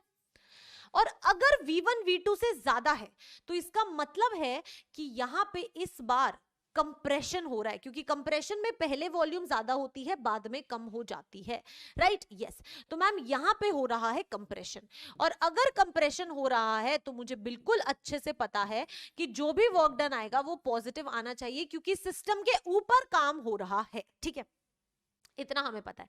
अब हम क्रॉस चेक कर लेंगे जब हम सॉल्व कर लेंगे। तो हमें पता है that W is equal to, बेटा फटाफट लिख दूं क्या, DW लिमिट्स हैं from 0 to W will be equal to integration 0 to, इस लिमिट्स हम पुट कर देंगे कितनी है 4 से 2, यहाँ पे 4 से 2 कर दो। P बेटा आपको यहाँ पे दिया हुआ है 3v square plus 2v plus 1, ठीक है, और यहाँ पे आ जाएगा dv, ठीक है। ये मैंने पहले वाले की तरह फटाफट लिख दिया ताकि हम इसको सॉल्व कर सके, क्योंकि हमें बहुत सारी चीजें करनी है ना। चलो ये हो जाएगा बेटा, अगेन सारी की सारी लिमिट्स पुट करनी है, फटाफट करेंगे। W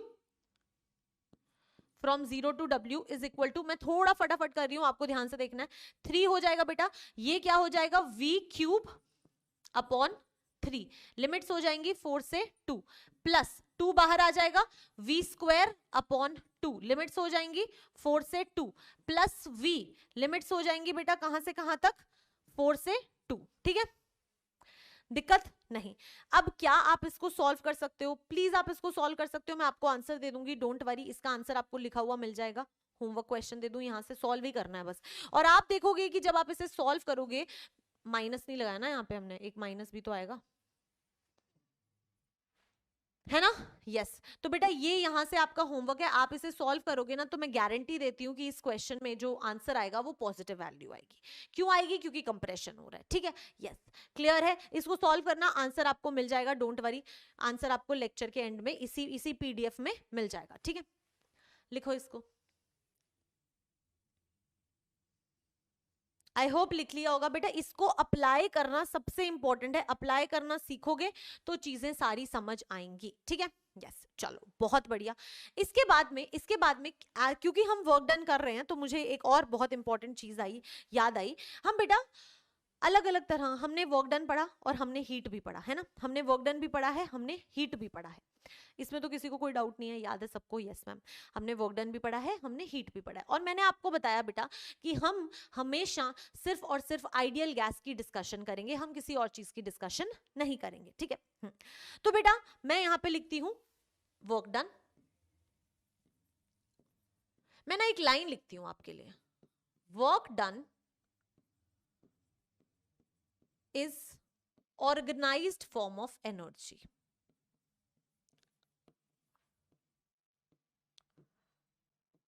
ठीक है, और heat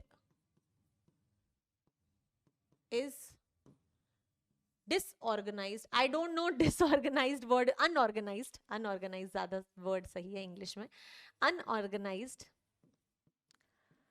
form of energy। अब देखो इसको समझना कैसे है, ठीक है, इसका डिटेल डिस्कशन भी करेंगे, लेकिन वो हम तब करते हैं जब हम एंट्रोपी यानी कि हम सेकंड लॉ पढ़ेंगे तब, अभी नहीं। लेकिन अभी मैं आपको इसको समझाना चाहूंगी क्योंकि हम वर्क और हीट समझ रहे हैं। अब ध्यान से देखना बेटा, कैसे समझना है, याद है मैंने आप लोगों को एक एग्जाम्पल दिया था, मान लो कि आप लोग सब ना मुझे तो सोच के हंसी आ गई, मान लो कि आप सभी ना वो याद है स्कूल की असेंबली में एकदम लाइन में खड़े रहते थे, वैसे लाइन में खड़े हो, ठीक है, हाँ। तो यार अब एक बात बताओ, जब तुम स्कूल में खड़े हो, लाइन में खड़े हो, टीचर्स तुम्हें देख रहे हैं और वो तुम्हें कोई काम देते हैं, वो कहते हैं कि भाई तुम्हें ये काम करना है, this is your work, you have to do this work following the rules, आपको लाइन में चलते हुए ऐसे ऐसे आगे जाना है। याद है जब छुट्टी होती है तो सबको लाइन से घर बाहर भेजते हैं कि जाओ आराम से, अब फर्स्ट क्लास जाएगी, अब 1A जाएगा, फिर 1B जाएगा, फिर 1C जाएंगी, फिर second A, second B, second C, मतलब एक ऑर्डर्ड तरीके से काम हो रहा होता है ना। हाँ, तो यानी कि वहां से आप एक चीज तो कह सकते हो कि मैम जो काम होता है, वर्क डन होता है, वो ऑर्गेनाइज्ड होता है ना, वो ऑर्गेनाइज्ड होता है। चलो ठीक है, यहां तक तो समझ आता है कि मैम वर्क डन जो होता है वो ऑर्गेनाइज्ड होता है, आपने हमें स्कूल असेंबली के एग्जांपल से एक्सप्लेन कर दिया, या फिर जैसे हमें स्कूल वाले छुट्टी के टाइम पे घर बाहर भेजते हैं, वो हमारा ऑर्डर्ड वे में होता है, ठीक है। तो वर्क डन इज ऑर्गेनाइज्ड। अब सोचो, खुदा ना खास्ता ऐसा हो, लेकिन फिर भी सोचो, आप स्कूल असेंबली में खड़े हो और अचानक से आग लग जाती है, अब मुझे बताओ क्या होगा, अब क्या करोगे, सबके सब भागोगे, रैंडमली भागोगे, अब क्या कुछ ऑर्गेनाइज्ड तरीके से चीज होगी, अब सब भागेंगे मैम, सबका एक रोल है, मेरे को फटाफट भागना है, मुझे सबसे पहले बाहर निकलना है ना। सब रैंडमली भाग रहे होंगे, धक्कम धक्का हो रहा होगा, इधर उधर सब भागेंगे, है ना। वो क्या है, रैंडम है। तो बेटा हीट जो होती है, हीट जो ट्रांसफर होती है, वो एक अनऑर्गेनाइज्ड फॉर्म ऑफ एनर्जी है। हीट के आगे ट्रांसफर भी लिख लो। हीट ट्रांसफर जो होता है वो एक अनऑर्गेनाइज्ड फॉर्म ऑफ एनर्जी होता है, ठीक है। Heat transfer is a unorganised form of energy, लेकिन जब आप काम कर रहे हो, वर्क डन जो होता है वो एक ऑर्गेनाइज्ड फॉर्म ऑफ एनर्जी है। इसको आप इस तरीके से हमेशा याद रख सकते हो, ठीक है। और इसको कैसे याद रख सकते हो, इमेजिन करो बेटा कि आपके पास में इस तरीके से एक पिस्टन है, ये आपके पास में एक पिस्टन है, ठीक है। अब पिस्टन में आप सिस्टम के ऊपर काम करना चाह रहे हो। अब जब आप पिस्टन में सिस्टम के ऊपर काम करना चाह रहे हो तो क्या होगा बेटा, ये पिस्टन नीचे आने की कोशिश करेगी, है ना। अब आपको पता है कि यहाँ पे बहुत सारे गैस के मॉलिक्यूल्स हैं, है ना। Yes ma'am.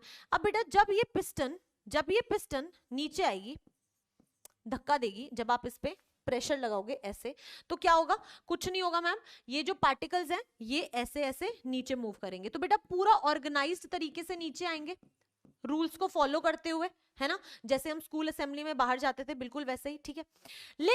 लेकिन अगर आपके पास में ऐसे ही ये पिस्टन है, और छोटी पिस्टन बनाती हूं, ये पिस्टन है और यहाँ पे आग लगा दो आप, हीट हीट हीट, इसको लिख दो हीट, आपने हीट करने की कोशिश की। अब आपके पास में यहाँ पे गैस के पार्टिकल्स थे,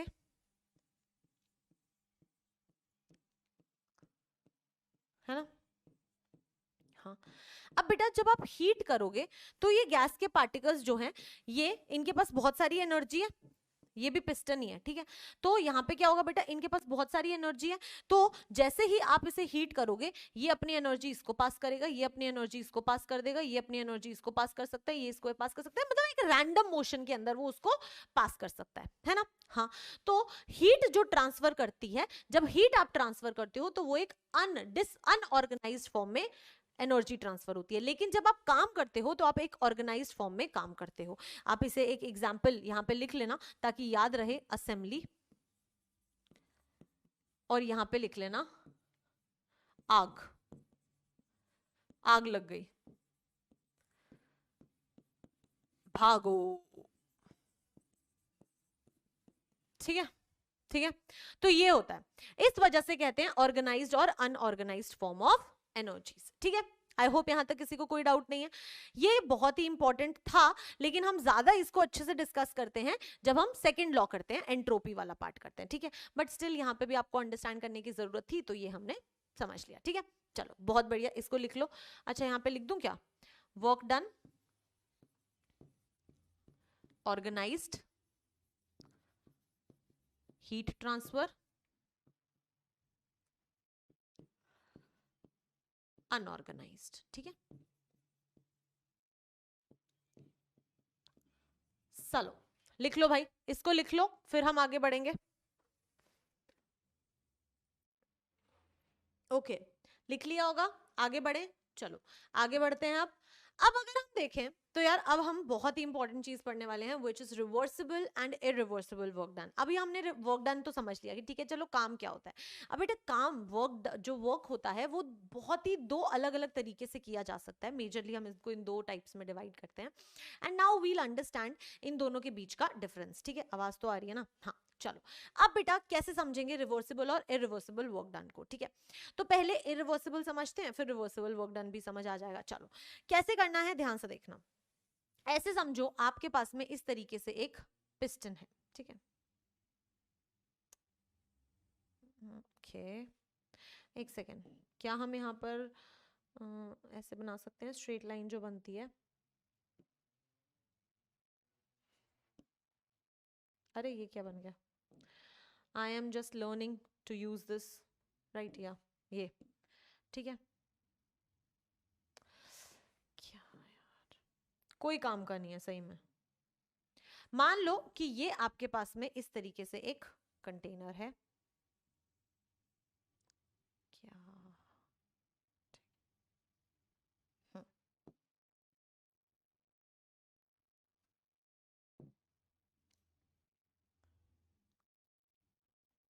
ठीक है।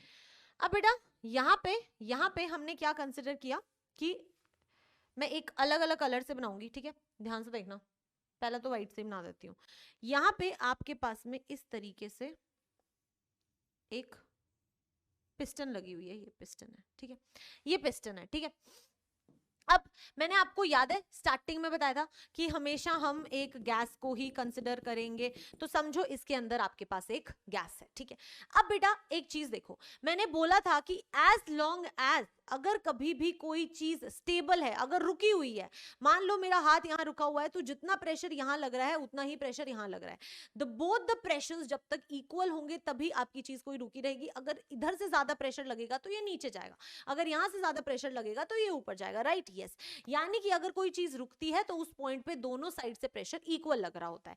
अब यार नीचे से कौन प्रेशर लगाएगा, मैम गैस का प्रेशर लगेगा, ठीक है, यस। और बेटा ऊपर से यहां पर एटमॉस्फेरिक प्रेशर लगेगा, AATM। अब बताओ क्या कंसिडर करना है आपको, आपको कंसिडर करना है कि यहां पर हमारे पास में एक बहुत ही बड़ा पत्थर पड़ा है, ठीक है, ये क्या है, एक बहुत ही बड़ा पत्थर है,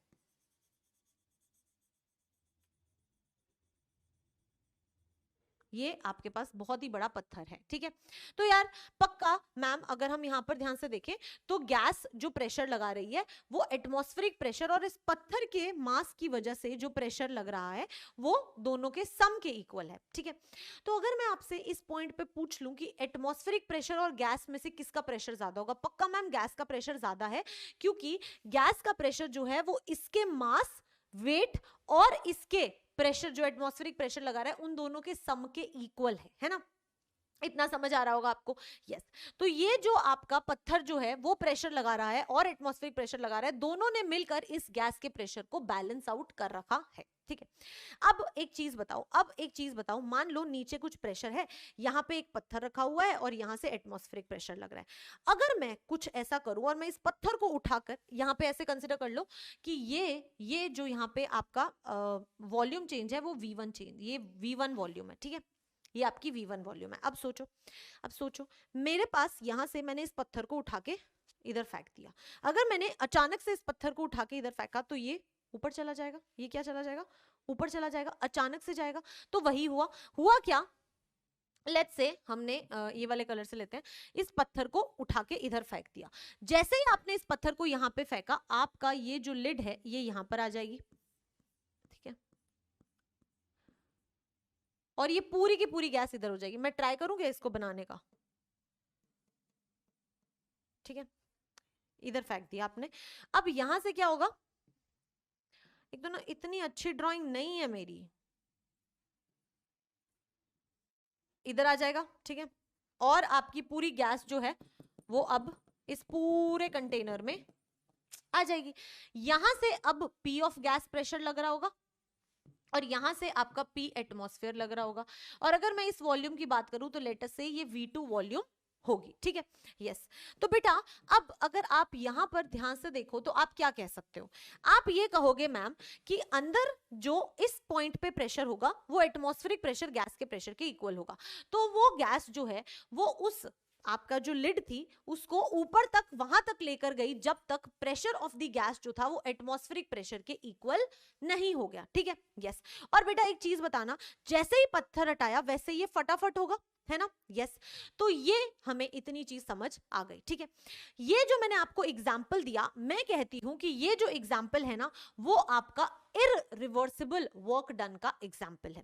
अब आप कहोगे मैम कि आपने इसको इररिवर्सिबल वर्क डन क्यों कहा, तो बेटा जो जो चीजें इसमें हो रही हैं हम उन पॉइंट्स को लिखते हैं और आपको समझ आ जाएगा कि इररिवर्सिबल वर्क डन की क्या क्या कैरेक्टरिस्टिक्स होती हैं, ठीक है।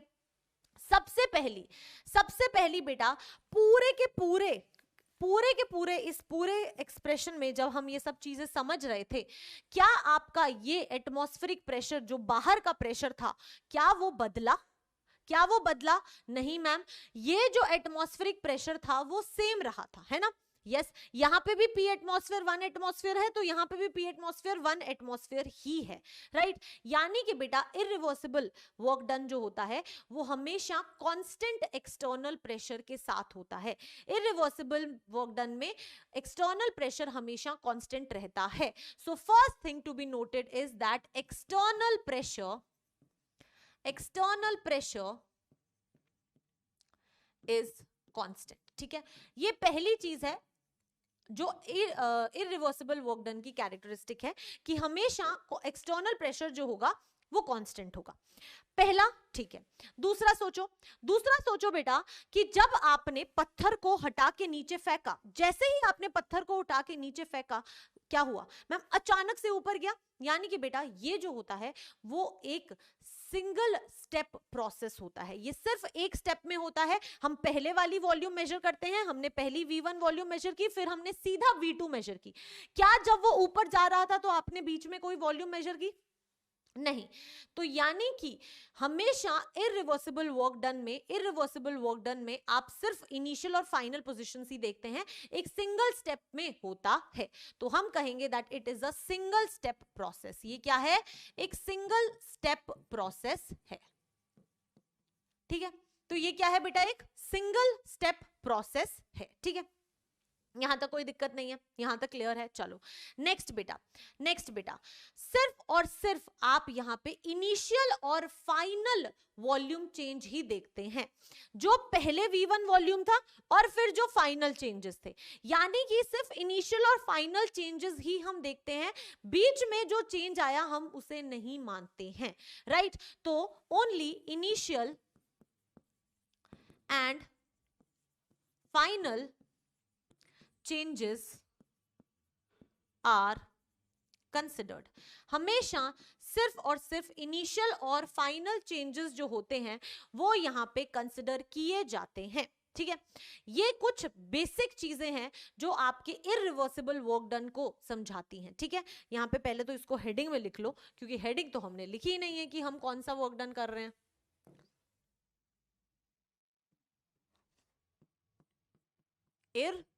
Irreversible work done. ठीक है, इसको हम समझने की कोशिश कर रहे हैं।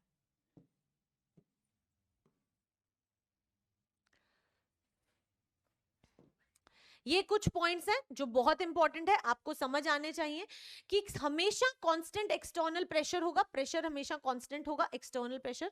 दूसरा बेटा सिंगल स्टेप प्रोसेस होगा। ठीक है, और अगर आप इक्विलिब्रियम की बात करते हो, अब मैंने बोला ना बेटा इक्विलिब्रियम तो मेंटेन रहते ही हैं, सिर्फ और सिर्फ इनिशियल और फाइनल स्टेट में इक्विलिब्रियम देखा जाता है, बीच के प्रोसेसेस में हम इक्विलिब्रियम नहीं देखते हैं।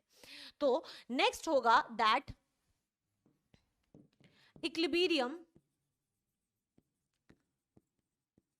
only at considered at initial and final positions। सिर्फ इनिशियल और फाइनल पोजीशंस में ही आप इक्विलिब्रियम को कंसिडर करोगे। जब आपका वो प्रोसेस हुआ, जैसे ही आपने पत्थर हटाया और आप वो ऊपर गया, इतना जो प्रोसेस होता है उसमें कोई इक्विलिब्रियम मेंटेन्ड नहीं होता। इक्विलिब्रियम सिर्फ इनिशियल पोजीशन और फिर फाइनल पोजीशन में मेंटेन्ड होता है। ठीक है, this is something very important, please इसे लिखिए, फिर हम आगे बढ़ेंगे। लिख लिया? परफेक्ट। और बेटा यहां तक इतना ही है पॉइंट, इरिवर्सिबल वर्क डन, इसी को आप कहते हो। लास्ट जो इंपॉर्टेंट चीज है वो ये है बेटा, अभी आपको समझ नहीं आ रहा होगा, लेकिन जब हम रिवर्सिबल वाला कर लेंगे तो फिर आपको और अच्छे से समझ आ जाएगा, जो मैं अभी पॉइंट बताने वाली हूँ। दैट इज कि जब आप, जैसे कि मान लो आपने पत्थर को हटाया और वो फटाफट ऊपर गया, वो इतना ज्यादा फास्ट होता है कि आप फिर से पत्थर को रख के उसको वापस से उस जगह पर नहीं ला सकते हो। यानी कि अगर आपने एक बार पत्थर को हटा दिया तो वो ऊपर जाएगा, वहां पे रुकेगा, उसके बाद में आप उसके ऊपर पत्थर रख के उसको वापस ला सकते हो। यानी कि जब प्रोसेस हो रहा है उस टाइम पे आप उसको रिवर्स नहीं कर सकते हो, ये इतना फास्ट होता है कि फिर आप उसको रिवर्स नहीं कर सकते हो। तो यानी कि हम क्या कह सकते हैं, that process can not be reversed. आप इस प्रोसेस को रिवर्स नहीं कर सकते हो। ठीक है, एग्जाम्पल दूं, जैसे कि एग्जाम्पल लो बेटा, मान लो कि आयरन की रस्टिंग हो रही है, आयरन की रस्टिंग हो रही है, तो बेटा वो एक सिंगल स्टेप प्रोसेस है। ऑल्सो इसके अंदर हम क्या बोल सकते हैं, दैट वो सिंगल स्टेप प्रोसेस होता है और कंसिडर किया जाता है एक ही डायरेक्शन के अंदर, एक सिंगल डायरेक्शन में हम उसको कंसिडर करते हैं। ठीक है, ये समझ आ रहा है, it is a single step process and it is considered in one particular direction. अब मान लो आपने आयरन की रस्टिंग हो गई, ठीक है, अगर आयरन की रस्टिंग हो गई है तो क्या आप उसको वापस से अनरस्ट कर सकते हो? नहीं, आप उसको अनरस्ट नहीं कर सकते, आप सिर्फ उसको प्रोटेक्ट कर सकते हो। तो वो क्या है, एक इरिवर्सिबल प्रोसेस का एग्जाम्पल है। ठीक है, तो ये होता है बेटा इरिवर्सिबल प्रोसेस। ठीक है, इस सब में जो वर्क डन होगा वो आपका इरिवर्सिबल वर्क डन होगा। आई होप आपको इरिवर्सिबल प्रोसेस समझ आ गया, आई होप यहाँ पे आपको इरिवर्सिबल प्रोसेस समझ आ गया। ठीक है, yes, so this is something that you need to understand about irreversible and reversible work done. ठीक है, यस, तो आप इसे लिख लीजिए, ये पॉइंट्स आपको ध्यान रखने हैं। अभी जब मैं रिवर्सिबल करा दूंगी तो और अच्छे से समझ आ जाएगा। ठीक है, यस, इसे लिखिए। ठीक है, चलो अब बेटा हम करते हैं रिवर्सिबल प्रोसेस। अब हम रिवर्सिबल प्रोसेस को अंडरस्टैंड करेंगे। तो रिवर्सिबल, ठीक है, मैं रिवर्सिबल प्रोसेस लिख देती हूँ क्योंकि वर्क डन तो हम बाद में ही करेंगे, पहले तो हम प्रोसेस को ही समझेंगे। तो अब देखो रिवर्सिबल प्रोसेस, उसको भी ना प्रोसेस ही कर देते हैं, यहाँ पे भी ना प्रोसेस लिख देते हैं। ठीक है, मैं वर्क डन भी कराऊंगी, टेंशन ना लो। When I am here why to fear, when ma'am is here तो व्हाई टू फेयर, है ना। अब रिवर्सिबल को समझो, क्योंकि इरिवर्सिबल समझ लिया है तो अब ये समझ आ जाएगा क्या करना है। ऐसे ऐसे और ऐसे, सुंदर बना लो मैम, थोड़ी सी तो ढंग से कर लो, है ना। स्ट्रेट लाइन बनाते हैं यार, तुमने बोला तो अब मुझे करना पड़ेगा। ऐसे straight line, then here straight line and then here straight line. ठीक है स्ट्रेट तो कहीं से नहीं है बट ठीक है। अब देखो क्या होगा। अरे यार, अब आपको क्या समझना है, मान लो कि यहां पर सेम वही चीज है, अंदर आपके फिर से गैस है। ठीक है, अंदर आपके फिर से गैस है, फिर से यहाँ पे मैम P गैस प्रेशर लग रहा है और यहाँ पे P एटमॉस्फेयर प्रेशर लग रहा है। ठीक है, अब हो क्या रहा है, इस बार आप पता क्या करने की कोशिश कर रहे हो, इस बार आपने यहाँ पे पत्थर ना रख के बहुत ही सारी क्या रखी है, मिट्टी रखी है, सैंड रखी है, थोड़ी थोड़ी थोड़ी थोड़ी ऐसे ना सैंड रखी है। ठीक है, तो बहुत सारी सैंड रख दी आपने यहाँ पे। ठीक है, तो इसका भी कुछ मास वेट mg होगा, है ना। तो मैम अभी भी गैस का प्रेशर जो है वो आपका एटमॉस्फेरिक प्रेशर और mg के बराबर है। ठीक है, अब क्या होगा, अब होगा क्या, अब इसको समझाने के लिए मुझे यहाँ पे आपको ड्राइंग्स से समझाना पड़ेगा। अब होगा क्या बेटा, इमेजिन आपको क्या करना है कि आपने यहाँ से एक छोटू सा पार्ट, मान लो dx पार्ट जो है वो निकाल के बाहर फेंक दिया, मतलब थोड़ी सी मिट्टी ऐसे निकाल के बाहर फेंक दी। अब अगर आप थोड़ी सी मिट्टी निकाल के बाहर फेंकोगे तो मैम पहले अगर मान लो V1 वॉल्यूम थी तो मैम जो थोड़ा सा चेंज आएगा, अब ऑब्वियसली आपने dx वॉल्यूम निकाला है तो मैम यहाँ पे थोड़ा प्रेशर कम हुआ होगा और आपकी पिस्टन जो है वो मान लो यहाँ पे आके खड़ी हो गई होगी। तो ये जो चेंज आया होगा, ये कितना चेंज आया होगा, आपका dv का चेंज आया होगा। ठीक है, बहुत ही थोड़ा सा चेंज आया होगा, तो मैंने उस थोड़े से चेंज को dv बता दिया आपको। ठीक है, चलो बढ़िया, कोई दिक्कत नहीं है।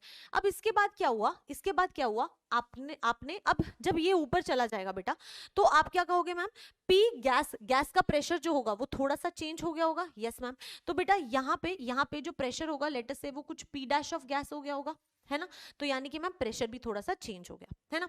यस, और मैंने आपको हमेशा बोला कि ये वाला प्रेशर और ये वाला प्रेशर जो होता है वो हमेशा इक्विलिब्रियम में रहता है, यानी कि ये दोनों इक्वल होंगे, राइट। यस, तो ये वाला प्रेशर जो है वो इसके इक्वल आ जाएगा। ठीक है, अब आगे समझो। अब आपने क्या किया, मतलब इसके प्रेशर और इसके प्रेशर के सम्स के, अब आपने क्या किया, आपने फिर से एक और dx पार्ट जो है वो बाहर निकाल के फेंक दिया। अगर आपने एक और पार्ट निकाल के फेंका तो मैम पक्का यहाँ से और प्रेशर थोड़ा सा कम हुआ तो ये और ऊपर जाके चला गया होगा। लेट अस से मैम ये जो है वो dv, फिर से ये d1 है, लेट से ये d2 है, तो मैम प्रेशर जो है वो p double dash of gas के जैसे हो गया होगा। तो आप ऐसे हर पॉइंट पे थोड़ा थोड़ा पार्ट बाहर निकाल निकाल के फेंक रहे हो। और क्या हो रहा है, हर स्टेप पे मैम एक इक्विलिब्रियम अटेन हो रहा है, हर स्टेप पे एक इक्विलिब्रियम अटेन हो रहा है। ये अंदर वाला प्रेशर जो है वो बाहर वाले प्रेशर्स के इक्वल हो रहा है और मैम हमारा प्रोसेस होते जा रहा है। ठीक है, पहली बात ये। दूसरी बात देखो, दूसरी बात सोचो। अब मैं ना बहुत खुराफाती हो रही हूँ, मैंने कहा कि मैं अगर निकाल के बाहर फेंक रही हूँ, मान लो कि मैं बाहर निकाल के ऐसे ऐसे फेंक रही हूँ, लेकिन मेरा भाई मुझे परेशान करना चाहता है, तो वो क्या करेगा, वो वापस से डीएक्स पार्ट लाके वापस से रख देगा। तो मान लो अगर आपने वापस से डीएक्स पार्ट लाके रखा तो फिर से आप इस वाले पोजीशन पे आ जाओगे। यानी कि अगर आपने एक बार कोई चीज को हटा दिया तो आप उस चीज को वापस लाके पुराना वाला इक्विलिब्रियम भी अटेन कर सकते हो। यानी कि इस बार जो आपकी रिएक्शन है वो रिवर्सिबल हो पा रही है, वो रिवर्स हो पा रही है ना। जबकि उस केस में तो ऐसा था नहीं, अगर आपने एक बार पत्थर को हटा के रख दिया तो सीधा ऊपर चली जाती थी, उसके बीच में उसको वापस से लाने का कोई सेंस नहीं बनता था। लेकिन यहाँ पे ऐसा नहीं है। पहली चीज अलग जो ये है कि हम उसको रिवर्स नहीं कर पा रहे हैं। दूसरी चीज बेटा, दूसरी चीज क्या है कि आप ऐसे धीरे धीरे धीरे धीरे करके पूरी की पूरी मिट्टी को बाहर ले जाओगे तो आप ऊपर तक लेकर जा सकते हो। लेकिन अगर आप देखो तो आपने हर एक पॉइंट पे जब जब आपने मिट्टी को हटाया तब तब आपका इक्विलिब्रियम अटेन हुआ था, है ना। जबकि जो वो वाला केस था उसमें सिर्फ इनिशियल पॉइंट पे इक्विलिब्रियम था और फिर सीधा फाइनल पॉइंट पे इक्विलिब्रियम अटेन हुआ था।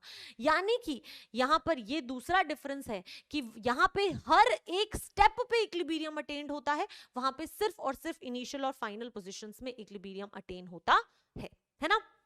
यस, ऑल्सो बेटा वो जो रिएक्शन थी वो एक सिंगल स्टेप रिएक्शन थी, एक ही बार में हो गई और फटाफट हो गई, एक ही बार में हो गई, सिंगल स्टेप रिएक्शन थी। लेकिन इसके अंदर तो इनफाइनाइट ऑफ स्टेप्स हैं, कितनी बार मिट्टी को हटा हटा के डालोगे, है ना।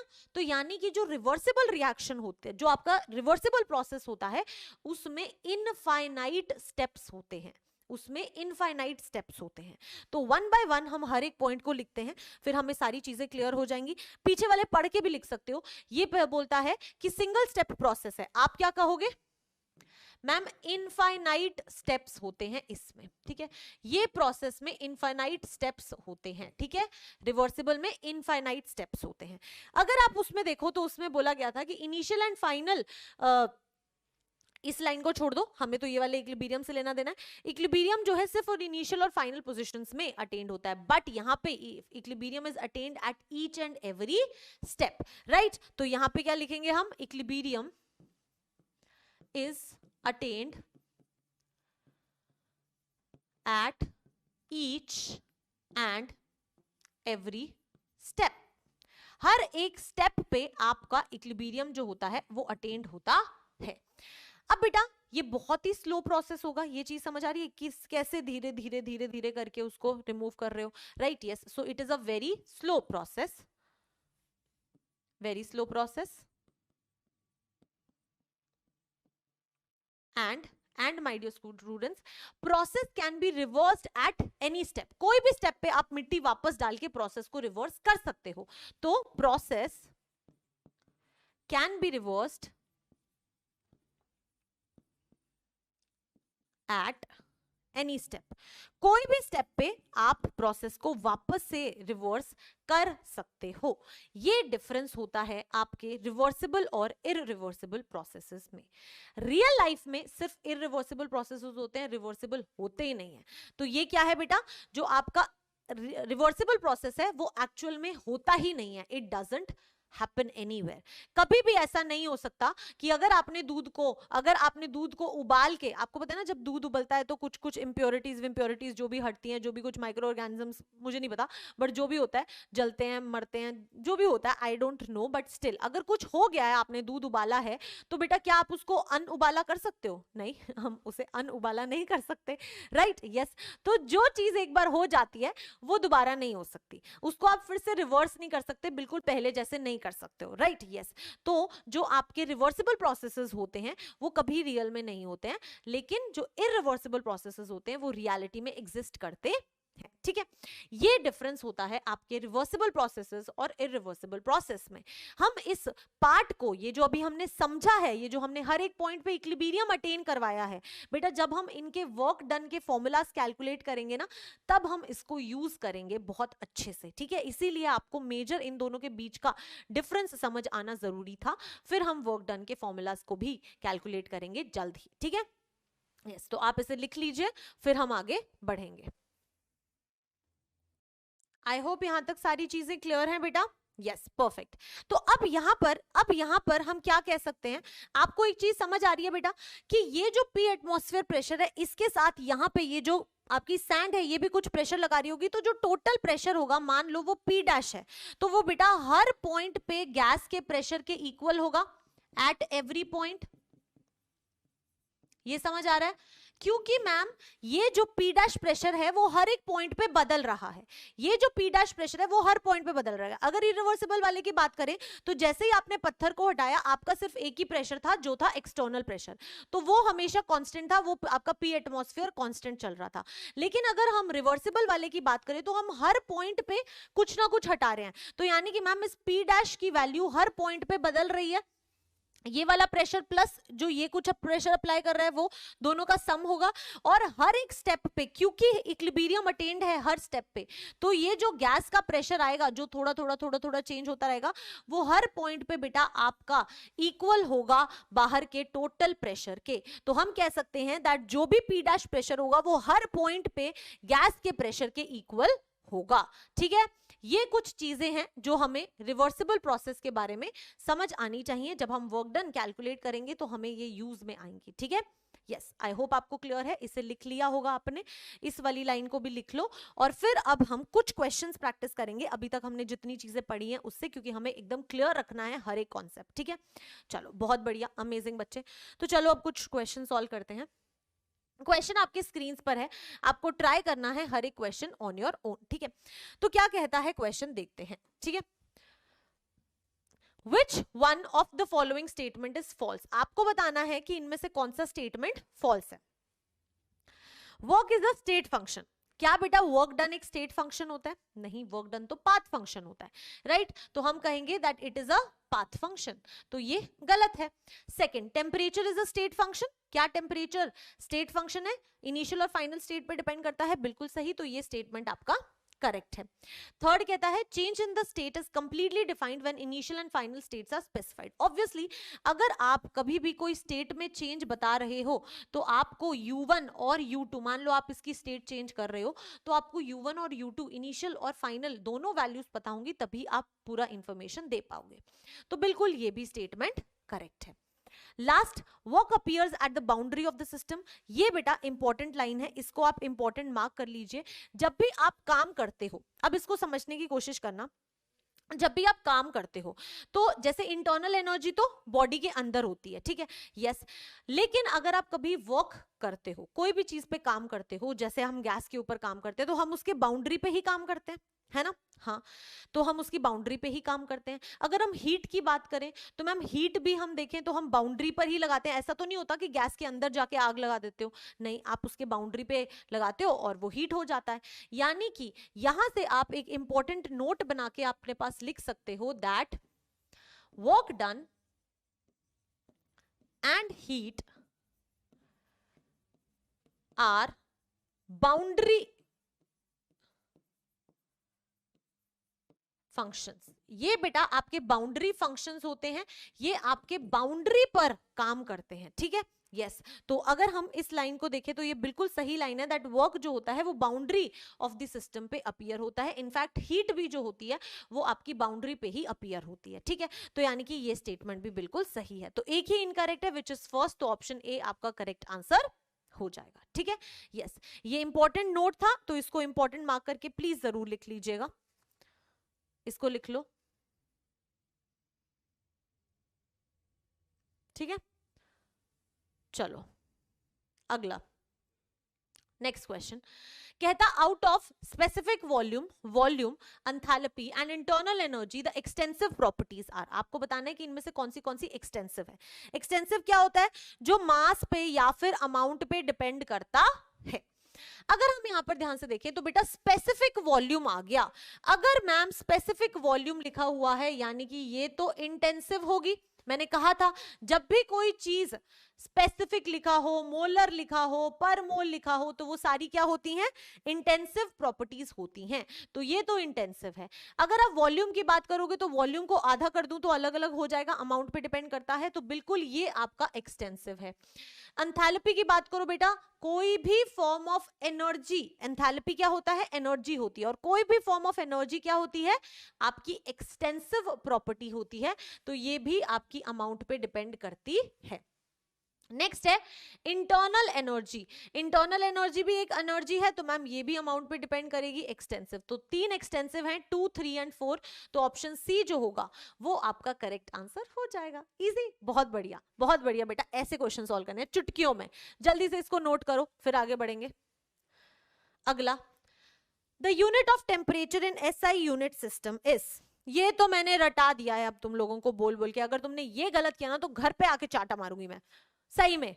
क्या है इसकी एसआई यूनिट, मैम केल्विन है, ऑप्शन डी आपका करेक्ट आंसर है, राइट, यस, बहुत बढ़िया, अमेजिंग। आगे बढ़ते हैं भाई, अगला सवाल आपकी स्क्रीन पर आ गया है। Which of the following is और आर इंटेंसिव प्रॉपर्टीज, आपको बताना है कि कौन सी इंटेंसिव है जो अमाउंट पे डिपेंड करे, ठीक है, नहीं इंटेंसिव बोला है ना, जो अमाउंट पे डिपेंड नहीं करे, ठीक है, यस। तो देखो टेम्परेचर, मैम टेम्परेचर तो मैं रट लिया है कि इंटेंसिव होता है, क्योंकि टेम्परेचर किसी भी चीज का होगा, हम उसको आधा कर देंगे तो उसका आधा आधा टेम्परेचर ना ही होता है, राइट, यस, तो बिल्कुल सही है बेटा, इंटेंसिव होता है। विस्कोसिटी भी हर एक लिक्विड की अपनी होती है, राइट। पानी अगर आपने 1 लीटर बहाया है तो उसकी कुछ विस्कोसिटी, अब आप आधा पानी बहाने लगोगे तो उसकी विस्कोसिटी बदल थोड़ी जाएगी, उसकी विस्कोसिटी तो सेम रहेगी, तो यानी कि मैम ये भी इंटेंसिव है। डेंसिटी बेटा, density ma'am mass upon volume होता है, मास अपॉन वॉल्यूम होता है, ये एक्सटेंसिव है, ये एक्सटेंसिव है, तो ये इंटेंसिव ही होगी, तो ये भी आपकी इंटेंसिव है। तो all of the above option D जो है वो आपका करेक्ट आंसर हो जाएगा, ठीक है, यस, बहुत बढ़िया, अमेजिंग, लिख लीजिए। अगला सवाल स्क्रीन पर आने वाला है, आपकी स्क्रीन पर अगला सवाल आ गया है, तो जरा इस सवाल का जवाब देने का कष्ट कीजिएगा। कहता है which of the following is not a state function. State function कौन सा नहीं है, मतलब कि आपको पाथ फंक्शन बताना है, मुझे तो 3 ही पाथ फंक्शन पता है, work, heat and heat capacity. देख लो, इंटरनल एनर्जी क्या है, स्टेट फंक्शन है, वॉल्यूम क्या है, स्टेट फंक्शन है, डेल्टा वी लिखा होता है ना, डेल्टा वी लिखा जाता है ना, डेल्टा यू लिखा जाता है ना, यस। हीट बेटा, मैम हीट पाथ फंक्शन है, हमें पता है, और एंथैल्पी मैम स्टेट फंक्शन है, डेल्टा एच भी लिखा हुआ होता है, तो डेल्टा यू, डेल्टा वी भी होता है और डेल्टा एच भी होता है, तो एक ही पाथ फंक्शन है हीट, तो ऑप्शन सी आपका करेक्ट आंसर हो जाएगा, ठीक है, बहुत बढ़िया, अमेजिंग, लिखिए इसको और फिर हम आगे बढ़ेंगे। अगला, Which of the following is an example of open system? Yes, ये इंपॉर्टेंट है बेटा, ये चीजें हमें समझनी है कि इनमें से कौन सा एग्जाम्पल है ओपन सिस्टम का। ओपन सिस्टम क्या होता था मैम, वो जिसके अंदर मास ट्रांसफर भी हो जाए और मैम एनर्जी ट्रांसफर भी हो जाए, ठीक है ना। अब ध्यान से देखना, ह्यूमन बॉडी, हमारी ह्यूमन बॉडी है बेटा, क्या हमारा मास ट्रांसफर हो सकता है, क्या हमारा मास ट्रांसफर हो सकता है, यस। मान लो ह्यूमन बॉडी में ही बाल होते हैं, मैं बहुत ही गंदा एग्जांपल नहीं दूंगी, हाथ पैर काटने वाला, लेकिन अगर आप देखो तो मेरे बाल है, मैं इनको कट कर सकती हूँ, मास ट्रांसफर हो सकता है, बिल्कुल, एनर्जी ट्रांसफर हो रही है, बिल्कुल होती है, तो बिल्कुल आपका जो एनर्जी ट्रांसफर है, ह्यूमन बॉडी जो है वो एक ओपन सिस्टम होता है, ठीक है, तो ये आपका ओपन सिस्टम है। अगर आप अर्थ की बात करोगे बेटा, तो अर्थ में भी मास ट्रांसफर हो सकता है, अर्थ से बाहर लोग जाते हैं, मास का ट्रांसफर होता है, ऐसे समझ लिया करो ना, हाँ, तो मैम मास ट्रांसफर होता है, अर्थ से एनर्जीज भी ट्रांसफर हो ही रही हैं, यस मैम, तो बिल्कुल ये क्या है बेटा, आपका ओपन सिस्टम है।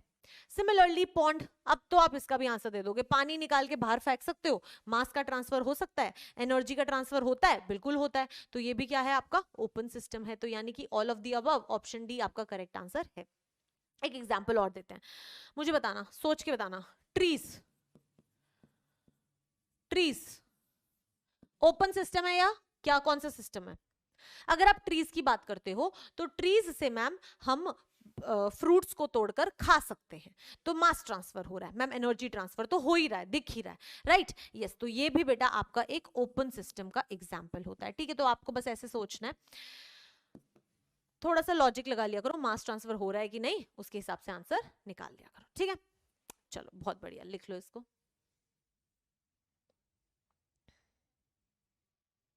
अगला, system and surrounding together constitute, system plus surrounding gives you universe. Universe एकदम शुरू में पढ़ा था हमने, मैं हर चीज रिवाइज कराने वाली हूँ। यूनिवर्स, द यूनिवर्स, तो ऑप्शन डी आपका करेक्ट आंसर होगा, ठीक है? अगला question, identify the pair of intensive properties among the following. आपको वो पेयर देखना है जो दोनों इंटेंसिव प्रॉपर्टीज हो। इंटेंसिव मतलब अमाउंट पे डिपेंड ना करे, ठीक है बेटा? पहली नहीं हो सकती, एंथैल्पी है, एंथैल्पी एक्सटेंसिव होता है, एनर्जी है, एनर्जी तो अमाउंट पे डिपेंड करती है, ये नहीं हो सकता। अगर ये नहीं है तो टेम्परेचर पर पहुंचो ही मत, वैसे भी ये इंटेंसिव होती है, ये इंटेंसिव होती है, लेकिन इसकी वजह से ये आंसर हमारा नहीं हो सकता। वॉल्यूम बेटा, वॉल्यूम अगेन मैम एक्सटेंसिव होती है, आधी कर दोगे तो आधी आधी हो जाएगी, तो यानी कि मैम ये फिर से एक्सटेंसिव है, तो ये भी हमारा करेक्ट आंसर नहीं हो सकता, ठीक है? आगे आ जाओ, एंथैल्पी बेटा, एंथैल्पी आपकी एक्सटेंसिव होती है और वॉल्यूम भी आपकी एक्सटेंसिव होती है, तो यानी कि ये भी आपका करेक्ट आंसर नहीं हो सकता। टेम्परेचर आपका इंटेंसिव होता है ना? टेम्परेचर को आधा कर दोगे तो आधा आधा नहीं होगा। सिमिलरली रिफ्रैक्टिव इंडेक्स क्या होता है? हर एक ग्लास का, हर एक मटेरियल का अपना रिफ्रैक्टिव इंडेक्स होता है और वो उसका अपना होगा, आप उसको आधा कर दोगे तो वो आधा आधा नहीं होता है, ठीक है? यस, तो यानी कि ये भी आपका इंटेंसिव होता है, तो यानी कि ऑप्शन डी आपका करेक्ट आंसर हो जाएगा, ठीक है? बस ऐसे सोचना है, आधा करके देख लिया करो, मेरे को बेस्ट तरीका तो आधा करके देखना ही लगता है, ठीक है? यस, चलो बहुत बढ़िया, अमेजिंग, लिखिए इसको, फिर आगे बढ़ेंगे। अगला देखो, which among the following is a state function. आपको बताना है कि इनमें से स्टेट फंक्शन कौन सा है। स्टेट फंक्शन यानी कि इनिशियल और फाइनल वाली पे डिपेंड करना चाहिए, ठीक है? इंटरनल एनर्जी डेल्टा यू लिखा होता है, हाँ मैम, तो यानी कि ये क्या है आपका इनिशियल और फाइनल स्टेट पे डिपेंड करता है। आपने वैसे ही आंसर निकाल लिया ऑप्शन ए, ठीक है? लेकिन बाकी भी देख लेते हैं बेटा। जैसे ही वर्क दिखे पाथ फंक्शन, जैसे ही वर्क दिखे पाथ फंक्शन, हीट है पाथ फंक्शन, तो ये भी करेक्ट आंसर नहीं हो सकता, तो एक ही करेक्ट आंसर है इंटरनल एनर्जी। समझ आया? ओ यस, बिल्कुल सही। चलो आगे बढ़ते हैं, अगला सवाल, Which of the following is true for a closed system? क्या होता है closed system? Ma'am closed system वो सिस्टम होता है जिसमें मास का ट्रांसफर तो नहीं हो सकता, मास का ट्रांसफर तो नहीं हो सकता, लेकिन मैम मास का ट्रांसफर तो नहीं हो सकता, लेकिन एनर्जी का ट्रांसफर हो सकता है ना? यस मैम, मास का ट्रांसफर तो नहीं हो सकता लेकिन एनर्जी का ट्रांसफर हो सकता है, राइट? यस, तो चलिए देख लेते हैं। मास डज नॉट एंटर और लीव द सिस्टम, तो ऑप्शन बी आपका करेक्ट आंसर हो गया। बाकी देख लो, mass of a close system is not defined, mass entering can be more, नहीं, mass entering is equal to leaving, no, it can not be transferred, ठीक है? बहुत बढ़िया, अमेजिंग। चलो आगे बढ़ते हैं, अगला क्वेश्चन आपके स्क्रीन पर आ गया है। अगला क्वेश्चन देखिए, thermodynamics is concerned with, thermodynamics कौन सी ब्रांच ऑफ केमिस्ट्री है जो कन्वर्जन ऑफ एनर्जी के बारे में बात करती है? तो कहां लिखा है ये? The energy changes of a system, the energy changes of a system, right? Yes, तो ऑप्शन बी आपका करेक्ट आंसर होगा, ठीक है? देख रहे हो, बेसिक डेफिनेशन से भी क्वेश्चन बन सकता है। आगे बढ़ते हैं, ये हो गया है अगला, यस, ये रहा आपके स्क्रीन पर। Closed systems can exchange which of the following with the surroundings. Closed system mass transfer नहीं हो सकता लेकिन एनर्जी ट्रांसफर हो सकता है, तो क्या कह रहा है? Which of the following exchange, क्या एक्सचेंज कर सकते हैं? एनर्जी एक्सचेंज कर सकते हैं। एनर्जी एनर्जी एनर्जी, अब बेटा यहां पर एनर्जी की जगह पे आपको सिर्फ हीट दिया हुआ है, तो क्लोज सिस्टम हीट एक फॉर्म ऑफ एनर्जी होती है और बिल्कुल एनर्जी को वो कर सकते हैं एक्सचेंज। तो यानी कि यहां पे आपका ऑप्शन ए हो जाएगा, क्योंकि heat is a form of energy. तो लिख लो it is a form of energy, क्योंकि ये फॉर्म ऑफ एनर्जी है इसलिए ये एक करेक्ट आंसर हो गया। ठीक है, अमेजिंग। आगे बढ़ते हैं, अगला सवाल। A well-stoppered thermos flask contains some ice cubes. This is an example of. अब यार एक थर्मस फ्लास्क में आपने आइस रखी हुई है, ये किसका एग्जाम्पल है? आइस आइस जैसी रहेगी अगर वो एक आइडियल थर्मस फ्लास्क है तो, यानी कि मैम ना तो मास ट्रांसफर हो रहा है और ना ही एनर्जी ट्रांसफर हो रहा है। तो आइसोलेटेड सिस्टम होता क्या है? आइसोलेटेड सिस्टम होता क्या है मैम? आइसोलेटेड सिस्टम वो सिस्टम होता है जिसके अंदर ना तो मास ट्रांसफर हो और ना ही एनर्जी ट्रांसफर हो। ऐसे लिख दूं सीधा? यस। तो यानी कि it is a isolated system. Option C जो है वो आपका करेक्ट आंसर हो जाएगा। ठीक है, यस, बहुत बढ़िया बेटा, अमेजिंग। तो बस इसी तरह से तो आपको ये करना था। ठीक है, तो आज के लिए हम इतना ही करते हैं। अगली क्लास में हम आगे की चीजें पढ़ेंगे। आज तो बहुत ही मजा आया होगा। आज तो तुमने जो कल पढ़ा था उस पे बेस्ड क्वेश्चंस किए, 2-3 नई चीजें सीखी और वाह एकदम गुड टू गो हो गए हो, राइट? यस, तो बहुत बढ़िया बेटा। With this let's end our session. तो पहले तो होमवर्क के पे आ जाओ। होमवर्क में बेटा आपको पहले करना है रिवीजन। मैं बार बार कहूंगी इस चैप्टर में रिवीजन बहुत ही इंपॉर्टेंट है, रिवीजन बहुत ज्यादा इंपॉर्टेंट है। ठीक है, अब मॉड्यूल के क्वेश्चंस आज नहीं होंगे, आज आपको डीपीपी मिलेगी। कल की क्लास में आपको डीपीपी नहीं मिली होगी क्योंकि मुझे लगा कि मुझे आपको पहले प्रैक्टिस करानी चाहिए और फिर ही आप डीपीपी के क्वेश्चंस कर पाएंगे, तो इसीलिए डीपीपी आज आपको मिलेगी। और अब आप डीपीपी सॉल्व करेंगे और आप रिविजन करेंगे। That is the most important thing, this is your homework. ठीक है, yes. With this let's and a session and let me से थैंक यू टू यू। बिल्कुल बेटा, थैंक यू सो मच। आप लोगों ने अच्छे से पढ़ाई की, आप लोगों ने अच्छे से सारे क्वेश्चंस के आंसर्स किए। आई होप आप अब सीरियस हो चुके हैं और अपनी पढ़ाई बहुत अच्छे से करेंगे। ठीक है, यस। तो बस ऐसे ही पढ़ते रहो, मिलेंगे नेक्स्ट लेक्चर में। Bye bye, take care, all the very best.